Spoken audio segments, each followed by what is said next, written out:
SEC matchup at Minute Maid Park. A beautiful night for baseball in downtown Houston. After an 11-inning marathon in Game 2, the Tennessee Vols and Texas Longhorns ready to rumble. And welcome back to the ballpark. Wow, what a Game 2. LSU with a walk-off home run. I'm Brett Dolan with Pat Combs. Delighted to have you with us. And you talk about contrast in styles. I'm not sure we could have a better one with the offense of Tennessee. Man, you think about this team hitting .372 coming into today, led by third baseman Jake Lipscomb, batting .533 with 5 home runs, 22 RBI in only 8 games. Then you throw in Drew Gilbert, Luke Lipsius, and Jarrell Ortega, each batting over .400. Brett, this team is full of offense. Indeed they are, and they're going to face the Texas team. It's all about pitching and defense. I'm not sure there's a better or deeper staff than what the Longhorns can run out. Yeah, might be the best pitching staff in college baseball. You know, sporting a .067 earned run average coming into today. You know, led by Tristan Stevens, Pete Hansen, Tanner Witt. By far might be the best college weekend rotation we're going to see this weekend. But the bullpen is also full of some great arms. Yeah, pretty good too. We're going to see a lot of orange in the building tonight. The Tennessee Volunteers, the Texas Longhorns, our starting lineup for Game 3, straight ahead from Minute Maid Park.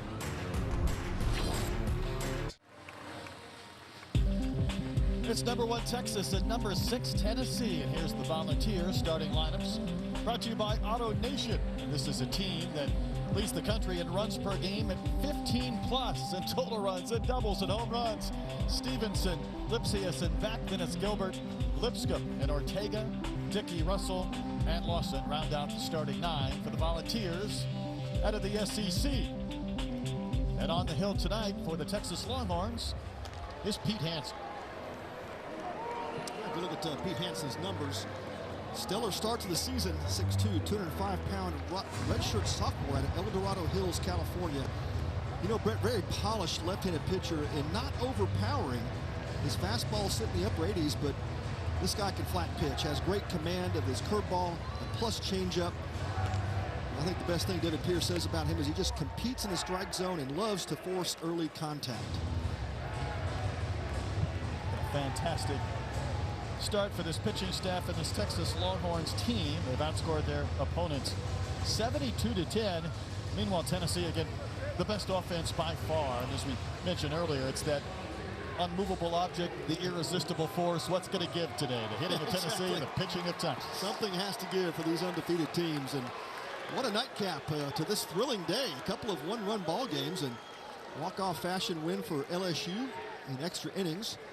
And the Baylor 2-1 win over UCLA to start the day. And Brett, I know we're starting a little late, but man, we've seen some great baseball already. We have indeed. Roof open, Game 3. Seth Stevenson ready, and we're underway. Last time this Texas Longhorns team lost, it was to the Texas X's in the alumni game 8-6. There you go. They've run the table since. Well, they have, and coming off their College World Series appearance. And didn't lose much off of last year's team, and that's why they have been preseason ranked number 1, and they have shown well in this 2022 campaign so far. 50 wins a year ago, finished 3rd in the College World Series, and the pitching led the nation in earned run average. It was sub-3. They led the nation by a quarter of a run. It's the best since 2014. And happy to have Pete Hansen back. And he'll get the rate of the miss from Stevenson to begin the game.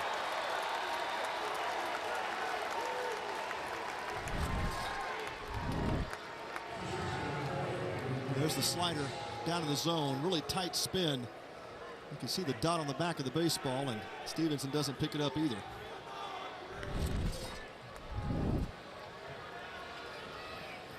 Here's Luke Lipsius. He's had 18 at-bats, 8 hits and a homer, and knocked in 5. To say Tennessee has overwhelmed their opponents this year might be an understatement. They took out Iona 29-0. The next day, 12-2. They had a lower scoring win earlier this week against East Tennessee, a 4-1 victory. Anxious to test themselves this weekend, starting with the number 1 team in the nation. How's that for hitting the road? Here's the test, right? And against this vaunted Texas pitching staff. And, you know, you always wonder how a team will come out of the gate, handle the high expectations, the preseason number 1 ranking here for the Horns. And You know, they have done kind of like the old style Texas teams of the past. When you think of Cliff Gustafson and Augie Garrido and scratching out runs offensively, but the pitching has always been stellar. And this is the same type of a Texas team as you've seen in those former College World Series type teams. Strike 3 called to Lipsius. Stevenson went down swinging. Lipsius goes down looking. Couple of Ks for Pete Hansen. Already a great start to Hansen. You can see the repertoire. He's shown all 3 of his pitches early. And you get calls like that a couple of inches off the plate. It's going to be a long night for these Volunteer hitters. Really, we've seen great pitching in both games. I know you look at the final with LSU walking off Oklahoma in 11 innings on the home run, but pitchers dominated for 7+. Well, the starting pitching today has been outstanding, and each of the 4 staffs that we've seen so far. Jordan Beck, the batter. He's hit 3 home runs this year. .345 average, facing Pete Hansen. Just nibbling on that outside corner and not getting the call. That pitch may be down a tad, but talk about the command of Pete Hansen, and you'll see the fastball both sides of the plate. Not afraid to come in on right-handers. Yeah, command guy who really does pound the zone. Misses there. Do you change up that mindset at all when you're going up against a team that is feasted on scoring runs and hitting homers? No, I think the mindset is you work ahead of hitters, and you always get into the plus column when you do that. You tend to lower batting averages when you get out ahead of the count 0-1, 0-2, and that's got to be the mindset of any pitcher. You toe it up and you pound the zone and let your defense work for you. 3-0 pitch in there for a strike. Our plate umpire tonight is Michael Durantis. Just underway in game 3. 4.5-hour game 2. Push the start time back a little bit. That one's lined just off the tip of the glove of Faltini. Texas fans have become so accustomed to seeing Faltini make great plays and just couldn't quite get there. Jordan Beck has the game's first hit. And that ball was hammered off the bat of Beck, and of course sitting on the 3-1 fastball, he gets it. And Hansen challenging him kind of middle in. Good thing the ball was down in the zone a bit, and that ball just gets by the glove of Faltini.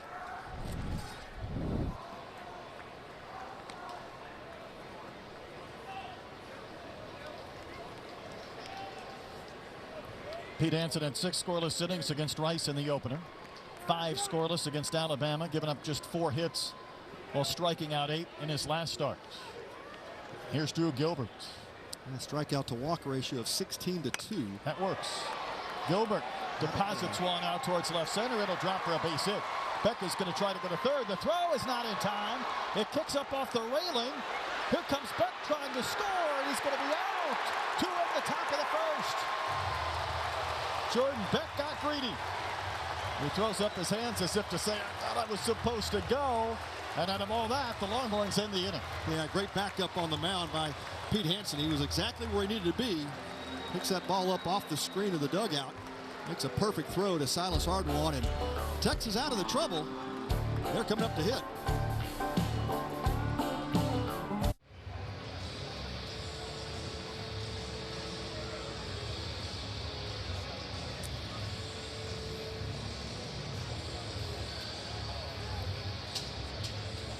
Umpires reviewed that play at the plate, Pat, and I believe they're going to confirm the out, but at first blush, for a second, you almost thought he went under this tag. It looked like he kicked that glove. Yeah, just barely with his toe. Looked like did Drew Gilbert or Jordan Beck make it, and yeah, looks like they are going to uphold the call. Wasn't sure if the challenge came from the dugout of Tennessee, but the umpires can choose to challenge their own call, and not sure where it came from, but they will uphold the call, and it is confirmed. Tennessee did challenge that call, so they lose the challenge here in the first inning. So we're off and rolling here in game 2. Couple of base hits for the Tennessee Volunteers. They lose a runner at the plate to end the top of the first. We talk a lot about Tennessee and their offense. Pitching-wise, they're dealing with a pretty big injury as well in Blade Tidwell. So They'll send Chase Burns out there tonight. This is the lineup he is going to face for the Texas Longhorns. Brought to you by Texas Crown Club Whiskey. Douglas Hodo III leads off, and it's Eric Kennedy, Ivan Melendez, Mitchell Daly, the cleanup hitter. Silas Arjuan will catch and bat fifth. Murphy Staley is the DH. Skylar Messenger at third base, the Kansas transfer. Trey Faltini at short, and Austin Todd in right field, batting ninth. Here's a look at the outstanding young arm of Chase Burns. Yeah, good look at the freshman from Gallatin, Tennessee, 6'4", 205. It's an electric arm, fastball mid-90s. He's touched 100. Got a plus curveball, cut fastball, and no doubt Burns has major league stuff. The challenge for him has been staying within himself, not overthrowing the fastball.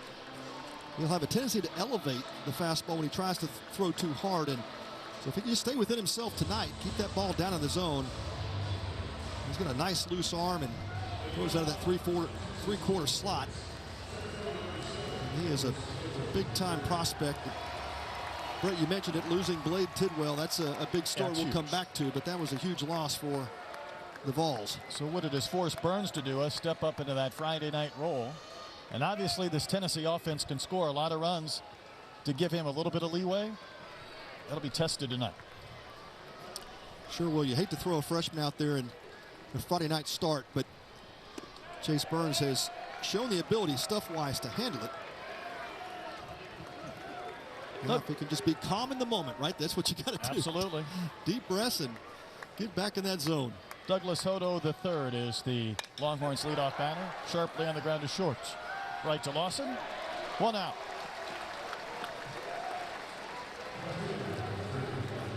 Good start for Burns. One of the keys for this Texas Longhorn offense is Douglas Hodo getting on base. He can absolutely fly. And Burns retires Hodo. This is a Texas team. They do have some power, including Melendez on deck. Really not part of their DNA. Dish Falk, maybe not the most home run friendly ballpark. But Pat, their formula is a great one. In fact, last year they led the nation in walks. And then you throw on a ridiculous number of hit by pitches. They find ways to get guys on base. They do, and they move them around too. They're not afraid to bunt. And that's kind of one of those things we call the lost art in baseball is they'll sacrifice bunt, play some small ball, and Texas knows with this type of pitching staff, you score 3 or 4 runs in this lineup, and that's often enough to win a bunch of ball games. That's a mile up in the air behind second base. Lawson, the shortstop there. Roof open, light breeze moving that ball around a bit, but Lawson makes the catch, and there's 2 outs.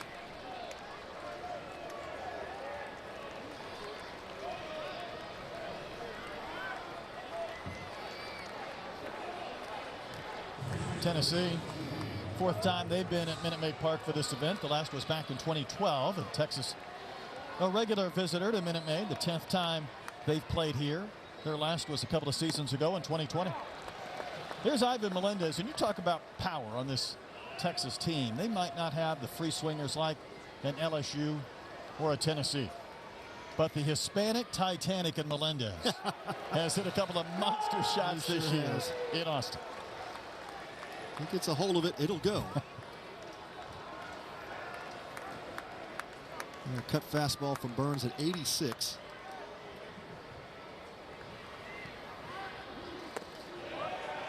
Goes the breaking ball down and out. And Melendez is that one hitter in that Texas lineup that you often see teams pitch around him. Oftentimes labeled as the one guy you don't want to beat you.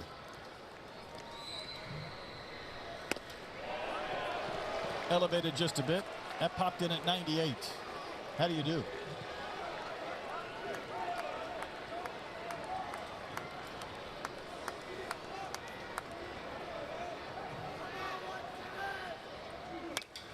Melendez will launch that one back and out of play into the upper tank.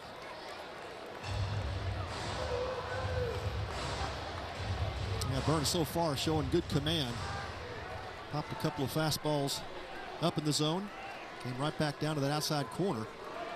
See if he goes back to the cutter.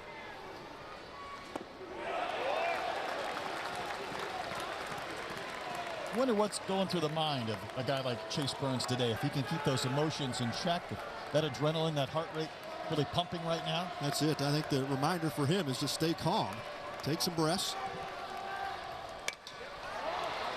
Another ball shot up into the air, way up there. Gilbert, the center fielder, camped underneath it. And the Longhorns go in order. A perfect first for Chase Burns, off and rolling in game 3. Coverage of the Shriners Children's Classic is brought to you by Shriners Children's, celebrating 100 years of life-changing care. Underway in game 3. What a beautiful night. Roof open all game long. Temperatures in the upper 60s. Tennessee lost a runner at the plate, and Jordan Beck trying to score all the way from first on a single and an overthrow. So it kept Trey Lipscomb from getting a chance to knock in some runs, because, I mean, he's had a devil of a time trying to pick up RBIs. He only has 20 this year with 5 home runs. Unbelievable start. You think about a hot start like that, and if you're Tennessee, you don't want to make base running mistakes like what we saw happen to Beck in the previous inning. And let this guy come in and give him a chance to knock a runner in. Lipscomb 16 for 30. A .533 average. Would there be a kangaroo court fine in the big leagues if he made it out of the bases to end an inning when a guy hitting .533 is on deck? Yeah, with 22 RBI to lead your team. Yeah, that would definitely fall under the fine category. Pete Hansen back to work. Hard to believe, though, Pete Hansen went undrafted. He was draft eligible after a second college year. Was 9-1 last year, a 1.88 ERA, and did not get drafted. Ball lifted out into right center, starting to carry. On the move is Austin. He'll get there in front of the bullpen to put it away. Wow. The speedy Austin Todd in right field.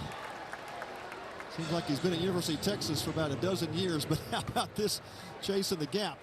Makes a running catch over the top of his cap, and he saves a double off the bat of Trey Lipscomb. This ball just kept carrying. It just shows you the power Lipscomb has, but yeah, opposite field power. And we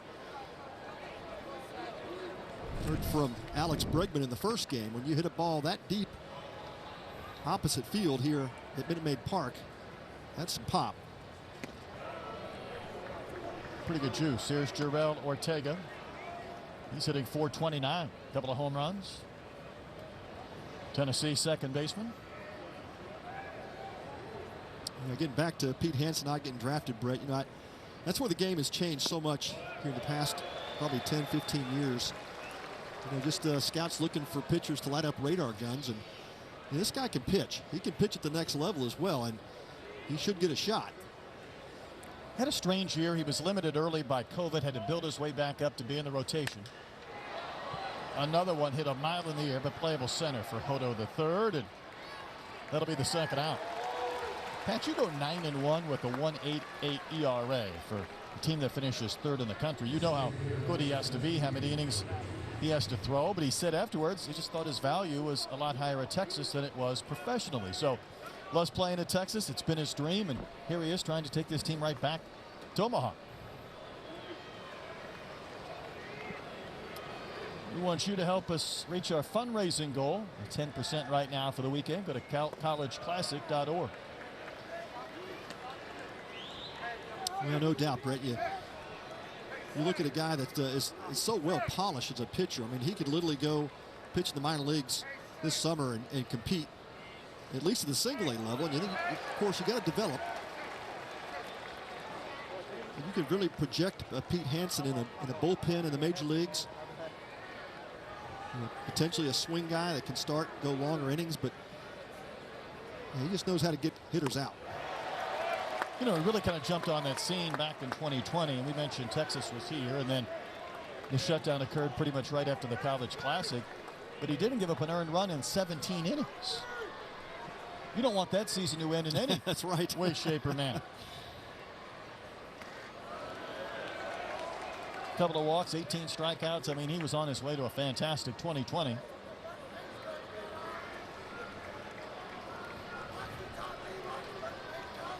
California native pitching in Austin. Looking for a perfect second inning. He's had a couple of flyouts here in the second.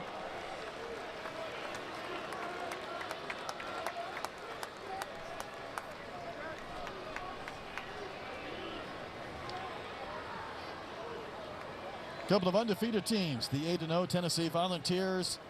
The 9-0 Texas Longhorns. Ranked number 1. Well placed. Strike 3 call. Pete Hansen brings up Jared Dickey. Has a perfect top of the second. No score at Minute Maid.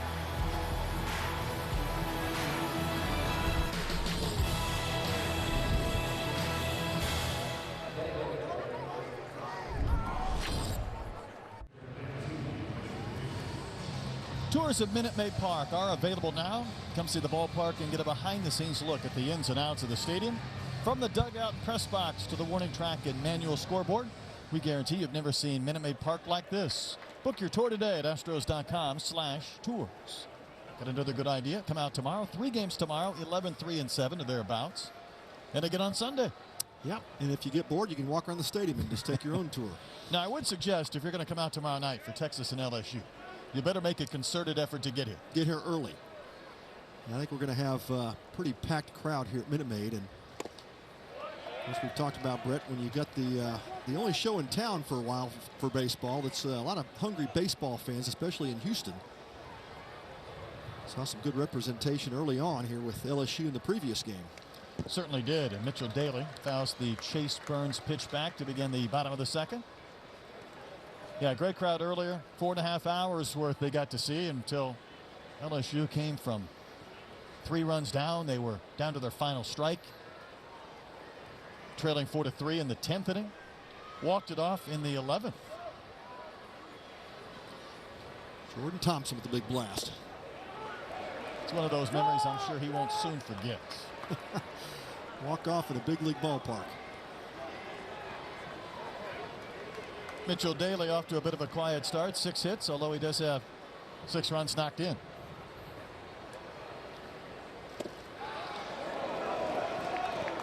It's a pretty good looking slider slash cutter when you mix in that 97, 98 mile an hour fastball for Burns.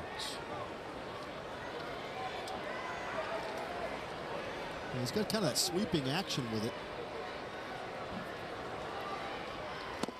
There's the cutter. And a wave and a miss. Yeah, that's a tighter spin.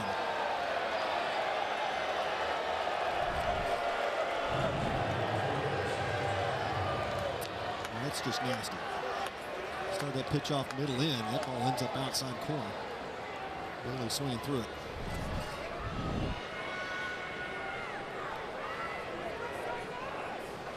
Here's Silas Ardoin, the catcher. Really good catcher who last year hit .239, but he's jumped that batting average up this year. And he might be an even bigger factor in their offense this season.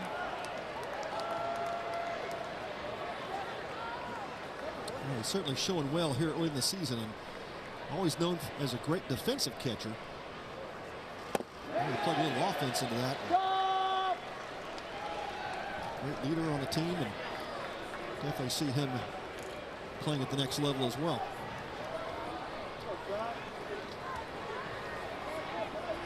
Couple of quick strikes on Ardoin.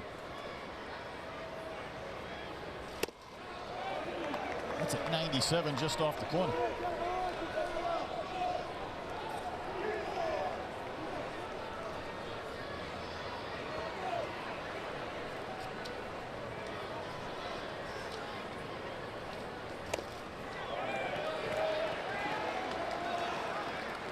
Burns just missing wide on a couple of pitches, and that's one of the things that Tennessee coaching staff will really work with him on, is trying to pitch better to contact, extend your games, pitch deeper into games. And of course the strikeouts are nice to pile up.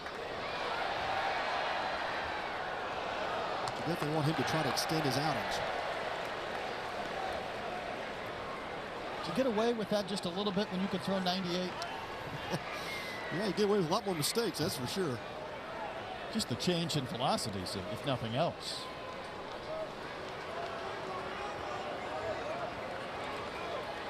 Good look at Tony Vitello down there in the Tennessee dugout. Here's He's telling us about this young man in Burns. And the guy's really worked on his body. Got a father that's a strength and conditioning coach. Reshaped his body. Already a good athlete to begin with. He gets the wave and a miss on our drive. 5 up, 5 down, couple of Ks. Yeah, no doubt. It's a very projectable frame as well. You can just imagine 15, 20 more pounds on Chase Burns, and there's probably some more in the tank there. Good fastball challenges Ardoin, and he comes up empty. Here's Murphy Staley, the DH. I think it's only natural to think about a young man like Burns, and you see the natural gifts, and then you start to project, well, how can he get better and continue to be an even better pitcher and performer the next couple of years? But the excitement levels are pretty much off the charts when you start with this velocity. That's the gift, right? You start with the gift, and then you build some other things around the gift. Looks like Orbit's there behind the plate. He's entertaining the fans as we're off and rolling here in game 3. There he is. Might be the most popular guy in the ballpark. Use the term guy a little bit loosely. Most popular creature. The thing in green. Yeah. Think about how much people love this game. These crowds we're going to have this weekend. There have been some years where the weather hasn't always cooperated. We just closed the roof, but it can be cool in here. And right now, we popped the top. It's beautiful outside. And think about this matchup: a #1 undefeated Texas Longhorns team. And even Norbert knows Tennessee's undefeated, 8-0, coming off a College World Series trip for the first time since 2005. Here's a payoff. And Staley gets the first Texas hit with a 2-out single.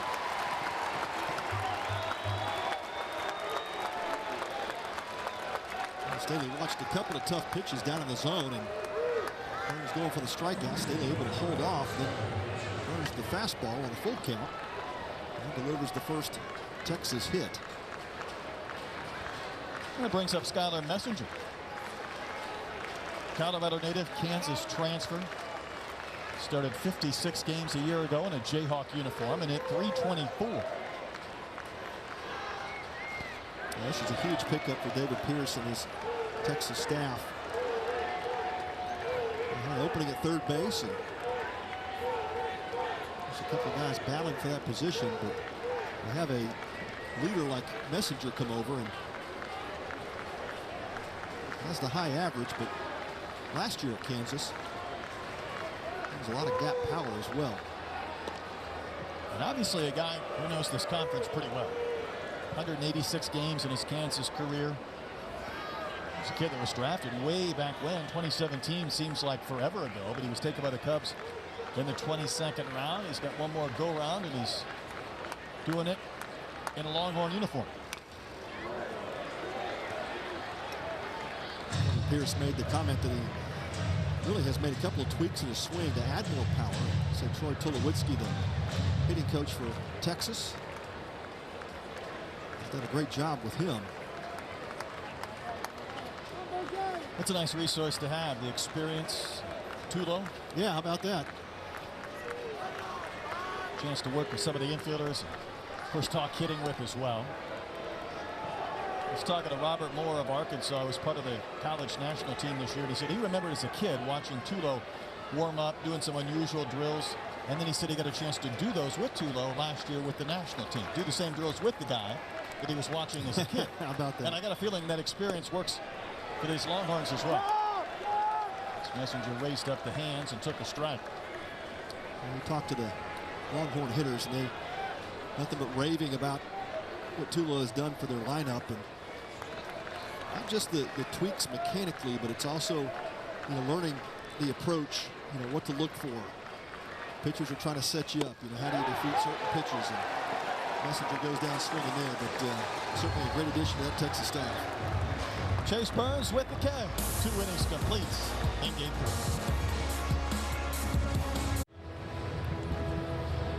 3. 0-0 game as we go to the third. Tennessee and Texas.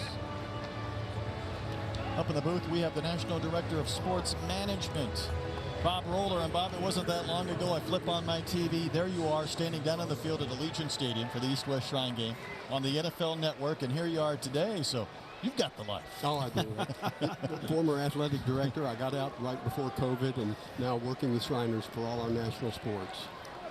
Big picture, just how much fun is it to look out and see these great crowds today, knowing that there's some huge crowds coming this weekend? Oh, it's really outstanding. And we know that a record will probably be set tomorrow night for the 7 o'clock game if it starts at 7 o'clock. Right. But we absolutely are looking forward to that. But everyone Tennessee's brought a great crowd, as you can see tonight. Indeed. Yes. Evan Russell, the batter for Tennessee in the third, facing Pete Hansen. And that ball's headed left, and that's a base hit. Good beginning for the Volunteers in the third. And we love this field every year.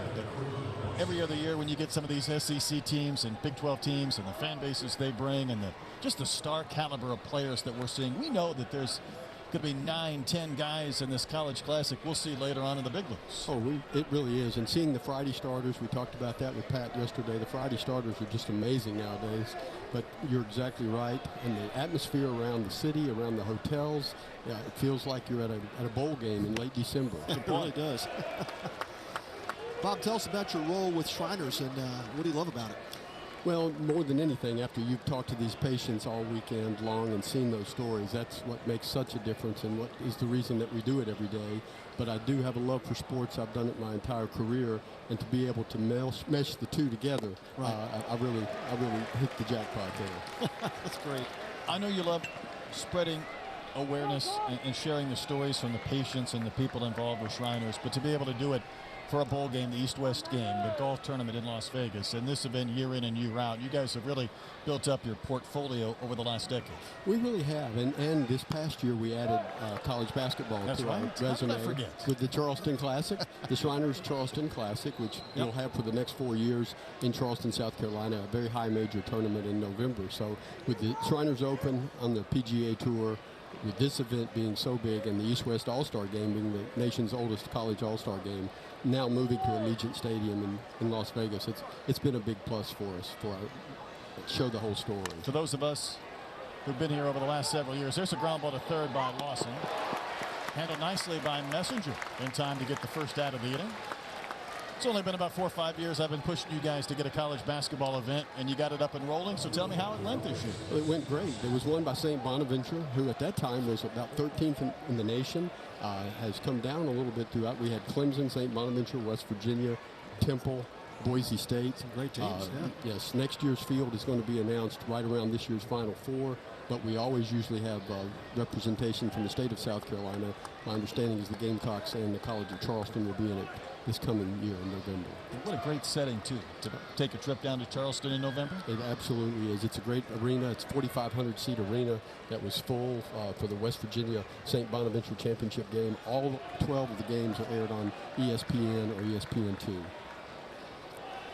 Bob, obviously you get a lot of great press here with the Shriners name everywhere. What else do these types of tournaments do for Shriners? Well, what we learn, even as people come and speak to our Shriners who are here, is someone today in Waco needed a referral. They did not realize that their child was eligible, that they could go be seen this week.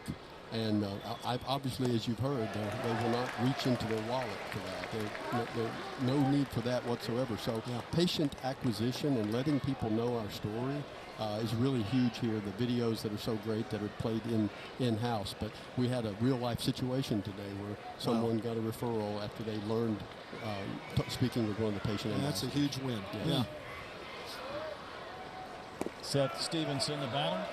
I got to believe there can't be many more rewarding experiences when you can talk to a patient who's been helped by Shriners, or to talk to a parent and let them know how Shriners will help them out with their economic need, and just to see that reaction in their faces. Oh, it's unbelievable. And a story that happened at golf just in the past few weeks is John Rahm, the world's #1 golfer, worked with one of our patients in Phoenix. John Rahm came out this past year mentioning that he was born with a club foot, and for the first 3 years of his life, was faced with that until he had numerous surgeries. That story came out to a young boy named Phoenix who met with him at the Waste Management Open, and they just had a great time. But telling the story, John has really embraced Shriners, and one of the areas where we work is with Club Feet. Oh, man, outstanding. See on the screen, fundraising goal this weekend, we're at 10%, so we want to encourage you to participate. collegeclassic.org for those that want to jump right in. Absolutely. LSU filled up their donation bucket after that walk-off right? home run. Tremendous, yes. Yes. There you go. 2-2 pitch, a little bit in.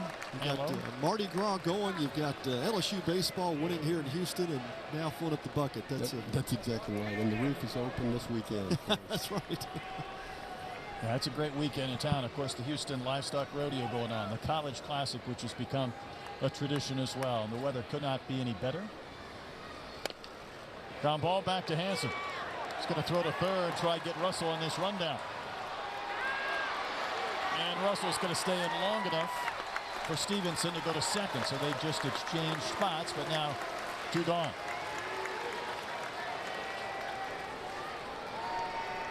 Just great mound presence by Hansen after he fielded that soft ground ball off the bat of Stevenson. Just a base running mistake there by Russell, trying to advance. Well, it's a funny spin, didn't it, Pat? Yeah, it did. He got jammed on it. Like you said, Brett, the out would have been made at first base had Russell stayed at second. So really not a big loss for Tennessee, but Russell gets erased. And that heads up play by Hansen. Keep in mind, Tennessee ended the first inning when they lost Jordan Beck at the plate. He was going first to third in a single. There was an overthrow against the railing of the dugout. He tried to score, and even though the throw beat him by about 10 feet, he just about got in there.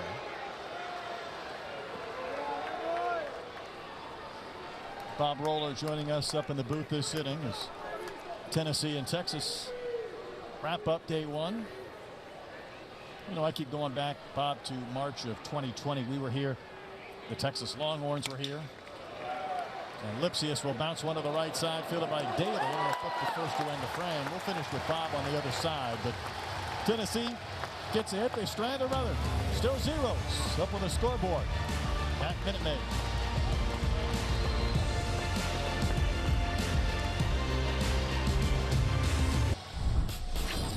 Hey, Marucci has teamed up with Shriners Children's to provide fans with a fully customized official College Classic souvenir bat. Fans who donate $100 or more receive the free bat from Marucci. Donations of $250 or more will earn a free full-size bat engraved with their own name. So visit collegeclassic.org today to make a donation and receive your free Marucci baseball bat. Yeah, I got mine last year, Brett. I was going to say, I think Bob needs to bring one in here and show it off. It's an awesome bat. Yeah, Marucci did a great job with that. I mean, just outstanding. They were personalizing them down for us down below tonight. So oh, man. They're great. Those guys are incredible. Trey Faltini leads off against Chase Burns in the bottom of the third inning. Again, we're visiting with Bob Roller, the National Director of Sports Management, about the properties Shriners have, including, of course, the College Classic. How many years now has this been going on with Shriners? This is the 9th. Since we've been the got a big anniversary coming up then next year. Exactly right. Exactly right. Of course, the East-West Shrine game that was at the Las Vegas Raiders Stadium, the golf tournament as well, the college basketball event in Charleston. So those four events, I would imagine, occupy a bulk of your time. They really do, and we also have motorsports promotions that we do throughout the year. There's not a particular driver that we have all throughout the Cup Series, but we do that as well. And there's always more that we're thinking about right now. There are quite a number of people in the Shrine world are in hockey territory. There you go. That's an area that we may dive into soon. You guys just keep expanding. I like it. As Trey Faltini takes ball 4.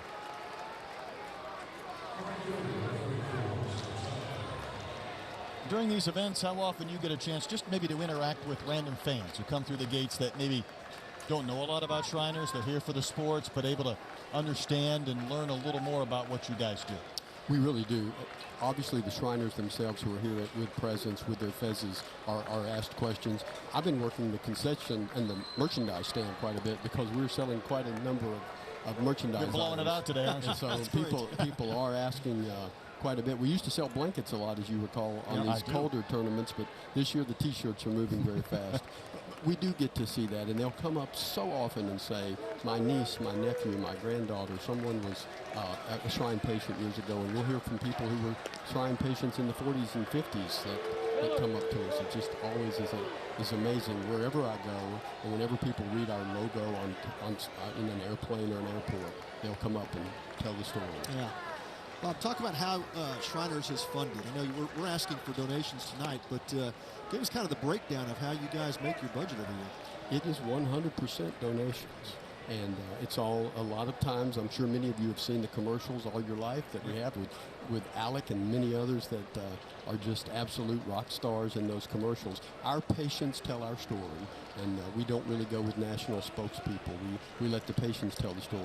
But it is 100% donations. Obviously, it happens by people who leave money in their wills and estates, but the lion's share of how we operate every day and do what we do for these 1.5 million children is through donations. You know, so impressive. Yeah. It is, and just the crazy times we live in. And I was beginning to talk about being here in 2020, able to play that event right before the shutdown. But, you know, every once in a while, I think we need to be reminded about the good that people do. And those are pretty good examples when they 100% fund what Shriners is able to do. It really was, and a great anecdote to that is that since the COVID struck us 2 years ago, almost to the day, our donations went up, have gone up. And there are many people who can tell you different scenarios. A lot of folks were home more, and they had more discretionary income to give.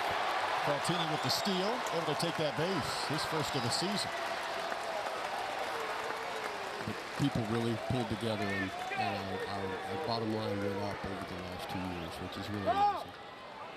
That's good news as well. And I think the fact we were able to get the Classic in 2020, as you see Faltini running here against Russell, to be able to play last year. I know it wasn't back to 100%, but we found a way to get this event in last year, which was only going to build towards this season. We sure did. And that was it's really amazing. We'd never missed a college classic. Right. And even last year with limited fans and very much COVID restrictions, we did get it in. And that's very strong. We got 2020 in this before everything shut down. And that was the Dane Acker no-hitter with Oklahoma. And I think it was a week later, maybe we were college baseball season shut down for good. We were done. Everything fell. If you all remember the NBA game canceled that night. That's right. That woke us up. Tom Hanks found out he has it, and that became the story. And then we were shut down. Baseball went away. NCAA tournament did not take place that year, and of course even their tournament last year was impacted with very few fans as Douglas Hodo III in, and that's going to be a strike. So I think that gets back to just the good fortune of being able to get all of these college classics in. Absolutely. And next year the date is already set for early March, when we're here with the same window, and look forward to announcing the team shortly. You do that on Sunday, always a popular time to look ahead and see the teams that'll be coming here next. I think it's fantastic with teams like Texas and others that have been regular participants, almost making it that every other year cycle. Yeah, it's been exciting. And of course, we talk about all the time, Bob, the teams that host the child patients.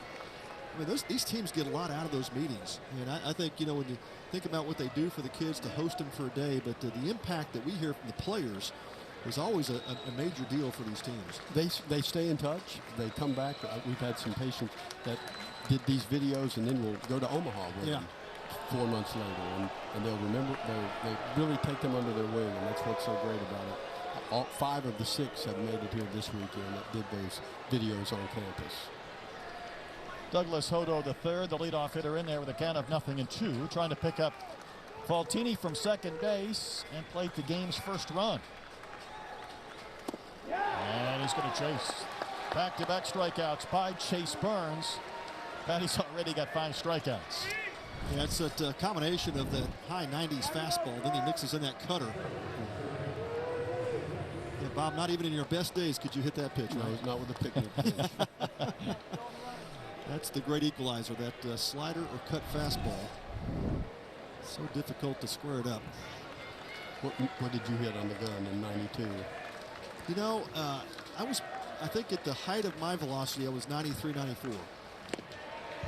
That was some juice back then. Yeah, that was using the old guns, right? Yeah. They used to have the Jugs gun or the ray gun. Which one would you use, right? They give you some different readings. I don't know what they use today, but these pitchers are throwing harder overall. The man standing behind Dodger Stadium down below. Do you remember that guy? Oh, yeah. That's right. Yep. Fernando's guy. That's right. It's a wave and a miss by Eric Kennedy. Right behind that little cutout window they had. Yes. Yep. Brito, maybe? I don't know. Just throwing a name out there. We'll look that one up.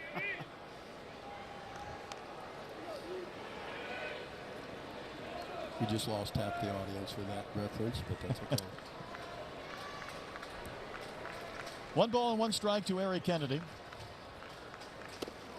Waves and misses, all kinds of movement down and in on that pitch from Chase Burns.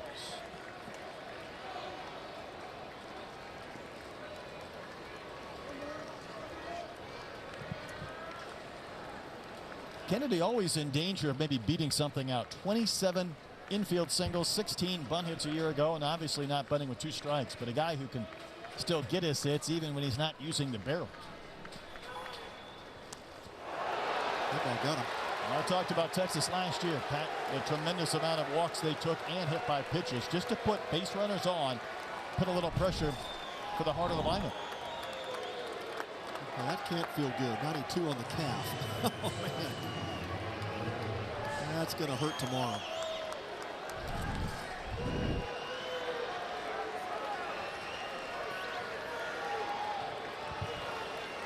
Couple of base runners aboard for the Longhorns. First real test for Chase Burns today, and it's the Hispanic Titanic Ivan Melendez. Tremendous raw power. Flight up to center is only time in.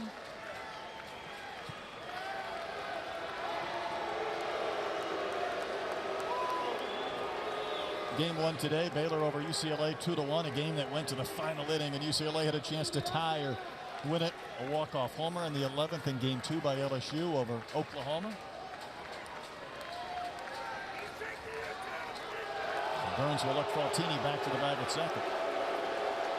You get a chance to be a fan there, Bob, or you on the go too much to I sit back? absolutely get a chance to be a fan. I made a point to watch the bottom of the 8th of the LSU-Oklahoma game, and you could sense that comeback coming. Yep. The same 2 guys delivered in those 2 innings. But no, I really do enjoy that. I love college baseball. I always have, and that was one of my favorite sports to be a part of when I was an athletic director for so many years, because you could sort of breathe a little bit while you were at a game.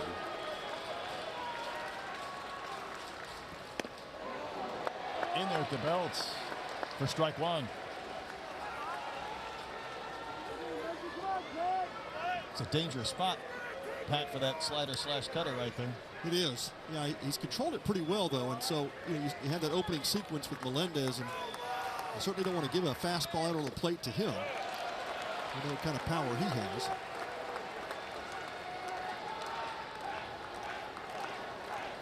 Up over on 50 on the pitch count for Chase Burns, trying to get through 3 scoreless innings. Strand a couple of Longhorns.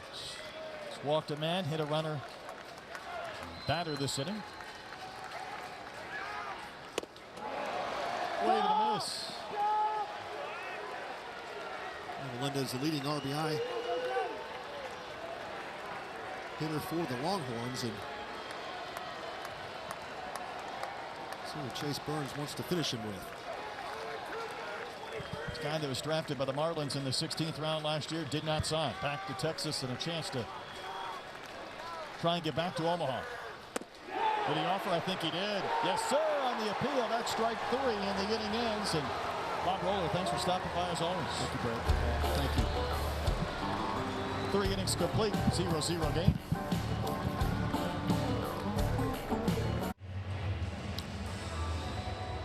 The Houston Astros are hiring. Join us on Saturday, March the 12th from 10 a.m. to 12 p.m. in Union Station for a part-time job fair. Hiring for our part-time positions in retail, guest services, and tickets. To see what specific positions are available, visit astros.com/jobs and click on the part-time job fair posting for more information. A week from tomorrow, we're in Game 3 of Day 1 of the Shriners Children's College Classic. So far, so good with Pete Hansen going through this vaunted Tennessee lineup. Hey, he's held him in check, Brett. It's been a little combination of a couple of hits here and there, but Hansen getting himself out of trouble in the first. A nice heads-up play last inning to erase what could have been some difficulty, and There he is, pretty much as advertised. He's around the plate, great command, mixing in his pitches, moving the fastball in and out. So far, Tennessee with 3 hits, but not on the board. Off to an 8-0 start. It's now been 4 straight years they've started at least 7-0. That ball smoked by Jordan Beck in the center, but it's going to hang up for Douglas Hodo III. That ball just refused to drop. 1 loud out.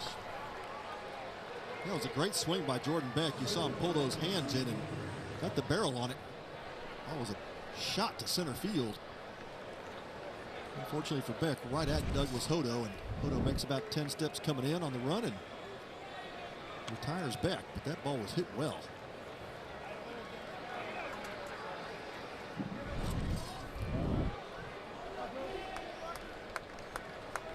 Drew Gilbert, the batter. Of course, we had a walk-off home run in Game 2. Tennessee had a flair for the dramatic last year. In fact, 4 of Tennessee's walk-off wins came in extra innings, and after not having a walk-off homer since 2010, they hit 4. The most dramatic was Drew Gilbert. A walk-off grand slam in the bottom of the 9th inning against Wright State in the regional for a 9-8 win. I mean, Pat in danger of losing to the 4 seed right out of the gates. Drew Gilbert turned that frown upside down. The celebration was on, and the Volunteers would find themselves in Omaha before the season was over. I was going to say that was the swing that really turned it around for Tennessee in the postseason, and you could live off of a lot of momentum off a hit like that. Certainly Volunteers did.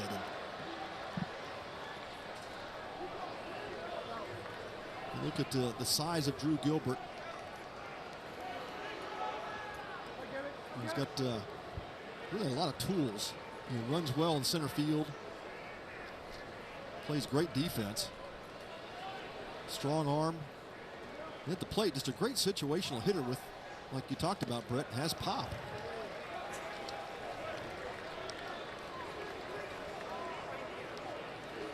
It's what made that offense so dangerous, especially at their park, Lindsey Nelson Stadium.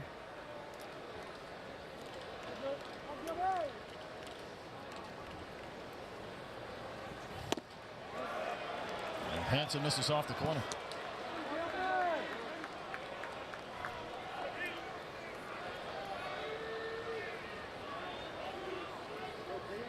Bases empty, 1 out, the top of the 4th. Still looking for the game's first run. Gilbert had the single back in the 1st, in which Beck would eventually try and come all the way around and score, but was erased at the plate. Gilbert will draw the walk, and it's going to bring up the red-hot Trey Lipscomb, who hit a shot to the warning track and right, but was retired in the 2nd. And we mentioned what Lipscomb has done this year with 5 homers and 22 RBIs. He had 14 RBIs in a series against Iona. Hit for the cycle one day, came back the next day, and was a double shy of doing it again. It's unreal. It doesn't matter what level of baseball you play. It's 9 RBI in 1 game, 14 in a series, and hitting for the cycle became the 4th Volunteer to do so. And Astros fans who are watching today will certainly throw out a name that, yes, Chris Burke was one of those. And I guarantee you, if Berkey's watching, and I'm guessing he is, he has a detailed explanation for every hit. He can tell you where the double went and the triple, on what pitch. And then he'll probably pull out his phone, and I'm guessing he's got that somewhere where he could show you on his phone. And he was joined by Trey Lipscomb against the Iona Gales. I love what head coach Tony Vitello said about this team. He said, you come off a situation where you get to the World Series, and you think you may have a little bit of a down year, but these guys have just fed off the energy with each other. High fly to Douglas Hodo III, and that's the 2nd out. He said from the fall to the spring and getting ready for the season, these guys were all jacked up. They stayed hooked up. He said just really, really impressive to see the leadership and how this team has come together and gelled this year. And so you always look for that if the team has the edge. You called it the it factor. You always look for that as a coach. And he said these guys have it. This Volunteer team has that it factor. Isn't that the fun aspect of a program rebuild or build when you know things have taken off? You don't lose players, you reload in some senses. That's it. And I but think the identity stays the same. it goes back to exactly what Vitello was telling us, that, you know, when he came to Tennessee, he really made the effort to make this kind of the #1 sport, you know, in Knoxville. He said it's a great sports town, and he really wanted to fill up the stands and fill up the seats, and they've accomplished that. He said they had to add new seats this year to the stadium. And they need more, a lot more. Ortega flied up to center his only time in. That one's foul wide to third. It's one of those venues where you put 4,000 plus in there in Knoxville. But it does feel like all 4,000 are on your back if you're a visiting player. And that's what you want. You want that tight-knit feel in the ballpark, and get 4,000 fans can feel like 8,000 when they're making noise on top of you. You mix in the wins and the walk-off celebrations. It made for quite a year in Tennessee. There's excitement back in the Tennessee baseball program, and Tony Vitello is really the key reason why. He's got, you know, Frank Anderson came there with him as the pitching coach, Josh Elander, and that Richard Jackson. That staff has done an incredible job. And so the first thing we wanted to do was recruit players in Tennessee, really get our surrounding area, keep guys from leaving out of the state or going to Vanderbilt. We wanted to make sure that they had an offer here to stay home in their backyard. They've recruited really well. Off and rolling is Gilbert, and he's out at second base. Gilbert doesn't agree. He wants a review. Arguing with second base umpire Michael Banks. He's not about to leave his position. He thinks he beat it. Yeah, it was a bang-bang play. I thought his hand got in there before the tag was applied.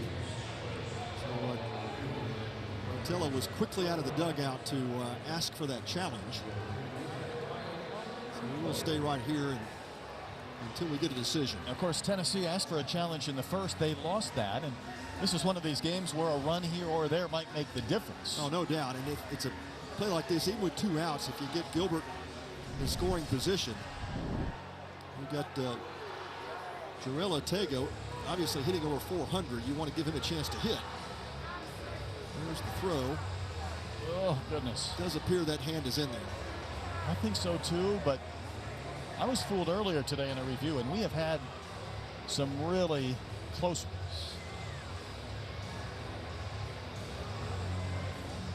Can you overrule it on the field of out with that look? That's a tough angle. Yeah, I think if that's the only angle, it might be difficult. Had he gone to the back corner of that base with his left hand? That was a mistake there on the slide, yeah. He would have been in there. Yeah, you definitely want to go to that back corner. Once they teach base runners, too, you're trying to get as far away from that throw and tag as you can. And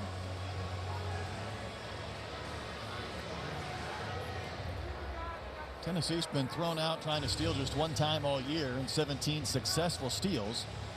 If this one stands, it'll end the 4th inning. It was a pretty decent jump from Gilbert at first base. Just a really good throw from Ardwan. You saw the one hop throw, but he got rid of it quick. The pop time on that was really good.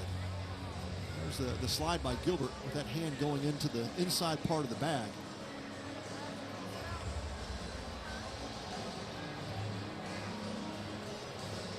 See what this umpiring crew is able to come up with.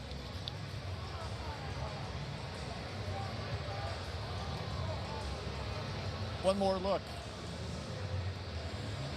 And Gilbert popped right up and asked for the review, and that's usually an indication that the runner was convinced the tag came after he hit the bag, but it doesn't matter what the runner says. It goes back to what does video replay show, and it has to be conclusive to overrule the call. And of course, the call on the field was out. See if this call might stand. Usually when you're going to tag that elbow or in the elbow area, you're probably not going to win the battle, but pretty good job of putting this tag down. Tell you what, I still don't know. Yeah, you can slow that thing down, almost stop it. Too hard to tell. Does wearing that oven mitt make it harder to see? I mean, if he had fingers, would he be able to see if he's on that base or not? You know, because you've got the difference in color between the mitt and the bag. You think that would help? You think it would help, but In this case, I think it's just so close. How do you overturn it? And if Tennessee loses this, that's going to be their second challenge loss. They're out of challenges. And the call's going to stand. So the inning ends. On we go to the bottom of the fourth. It remains a 0-0 game.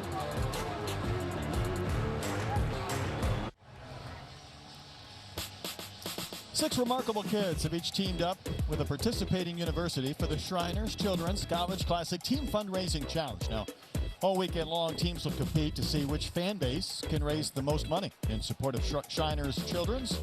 So go online to collegeclassic.org to donate in honor of your favorite team today. And we go to the bottom of the fourth inning. Still waiting for that game's first run. Mitchell Daly, Silas Ardoin, and Murphy Staley be the scheduled hitters against Chase Burns.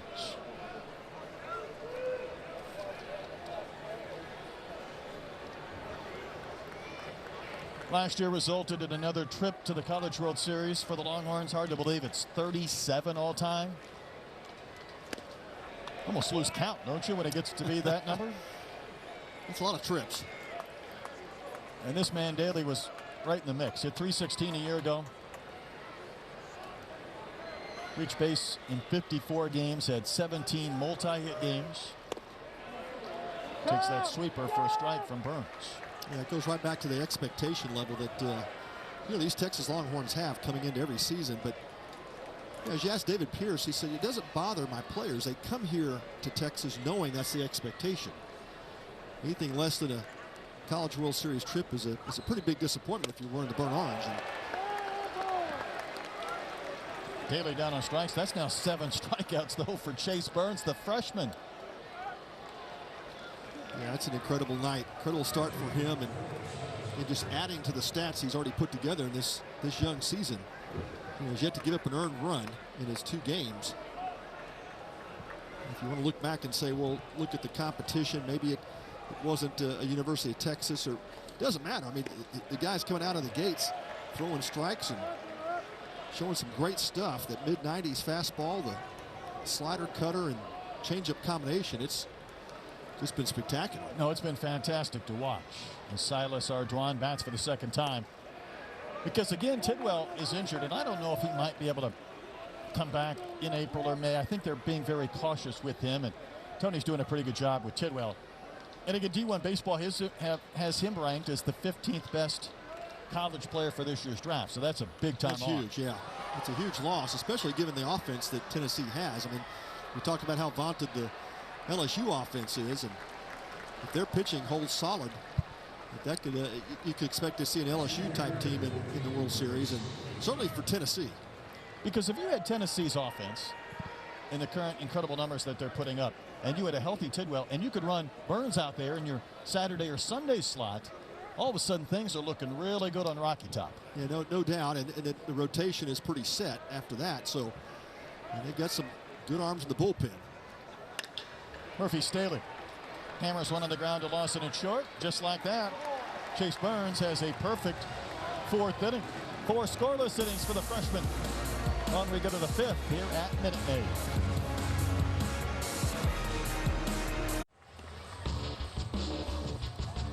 Coverage of the Shriners Children's College Classic is brought to you by AutoNation, America's largest and most admired automotive retailer. Brett Dolan, Pat Combs here at Minute Maid. On we go to the 5th inning.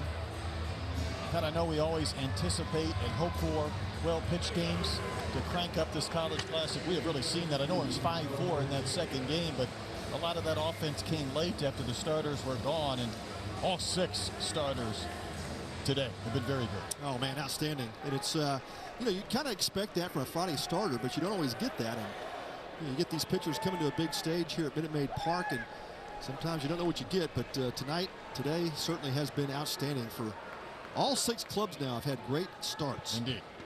Here's Ortega. He was at the plate when Gilbert was out trying to steal to end the 4th, so he's got an extra look at Pete Hansen, who's given up 3 hits, but that's it.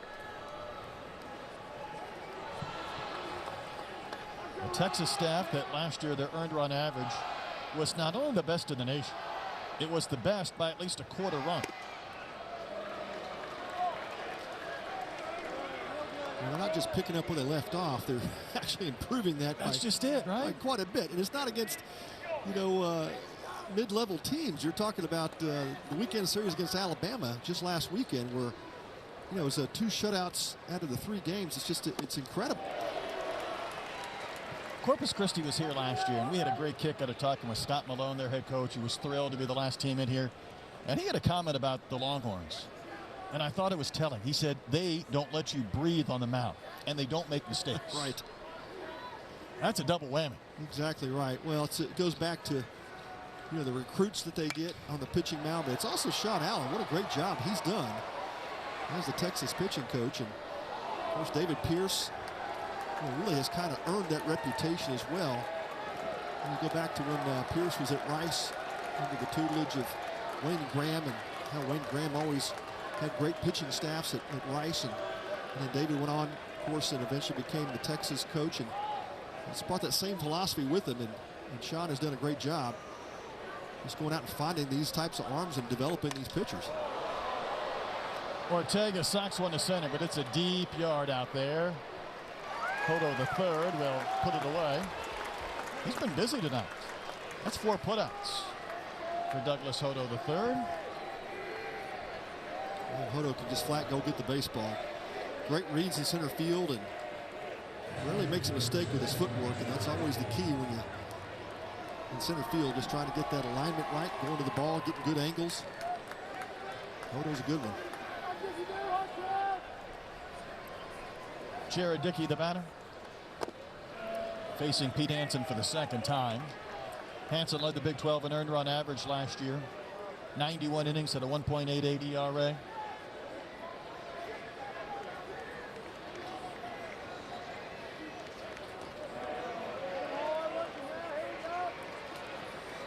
Kind of a typical Pete Hansen start. You look up at the gun, and it's upper 80s fastball, and you see a pretty good breaking ball, pretty good changeup, and you go, the guy's throwing a shutout. That's just kind of a typical Pete Hansen start, right?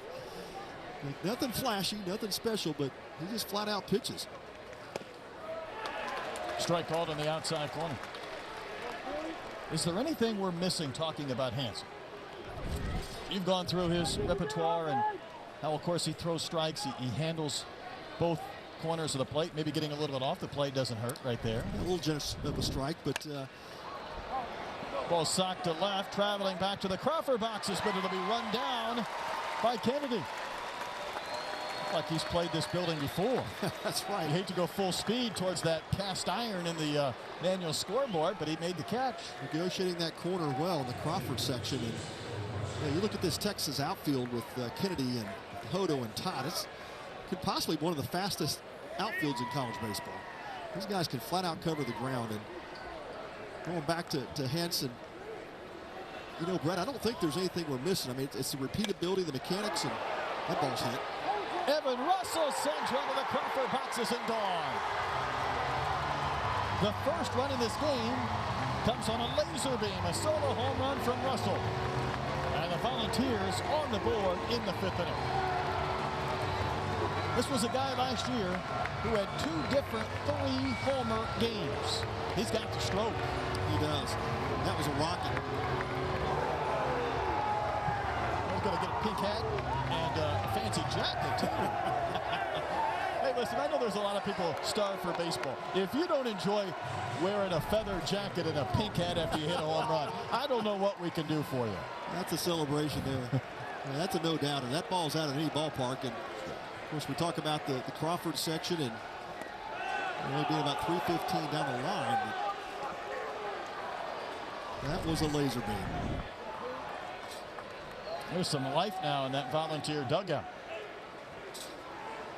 Arkansas led the nation in home runs a year ago, but Tennessee certainly did their fair share of damage too. There's a roller that'll get by Messenger off the bat of Cortland Lawson. So instead of a quick inning, Russell hit the homer and then another base hit as the Volunteers in business. The ball was hit hard by Lawson and certainly gets under the glove of Messenger. Probably a ball he will tell you he should have had, but it'll probably go down as a base hit. Finish my thought though, Pat. This was a Tennessee team that hit 98 home runs last year.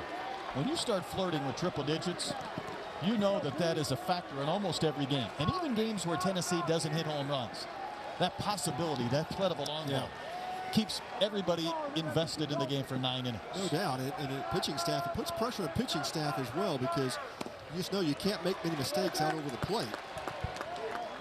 Tennessee's going to eventually run into one, and Evan Russell does there. You know, Dave Van Horn of Arkansas, who was the unanimous #1 for almost the entire year last year, talks about his team who led the nation in home runs. And he said, listen, in the SEC on Friday nights, if you think you're going to string together 4 or 5 hits, you've got another thing coming. Yeah, right. You've got to be able to get some guys on base. Yeah, whether that's a base hit, that's right. get some walks, and then you've got to be able to get that big shot that might change a game with one swing. That's exactly right. We saw it earlier. Oklahoma had a chance to beat LSU and left 13 runners on. You get that many runners in scoring position, and you've got to be able to push them across against a team like LSU.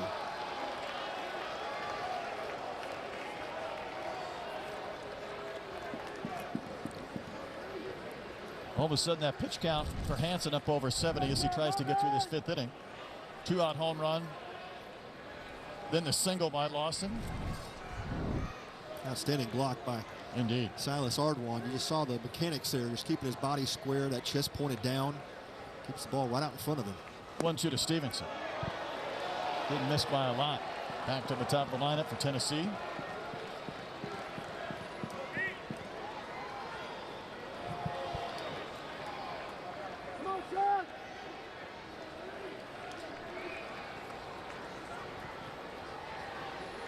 Two balls, 2 strikes.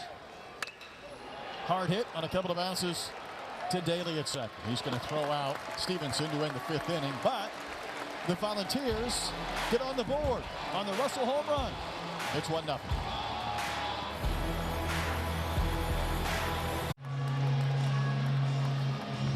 Evan Russell's home run in the top of the 5th inning puts Tennessee in front over Texas 1-0. Got a guest up in the booth.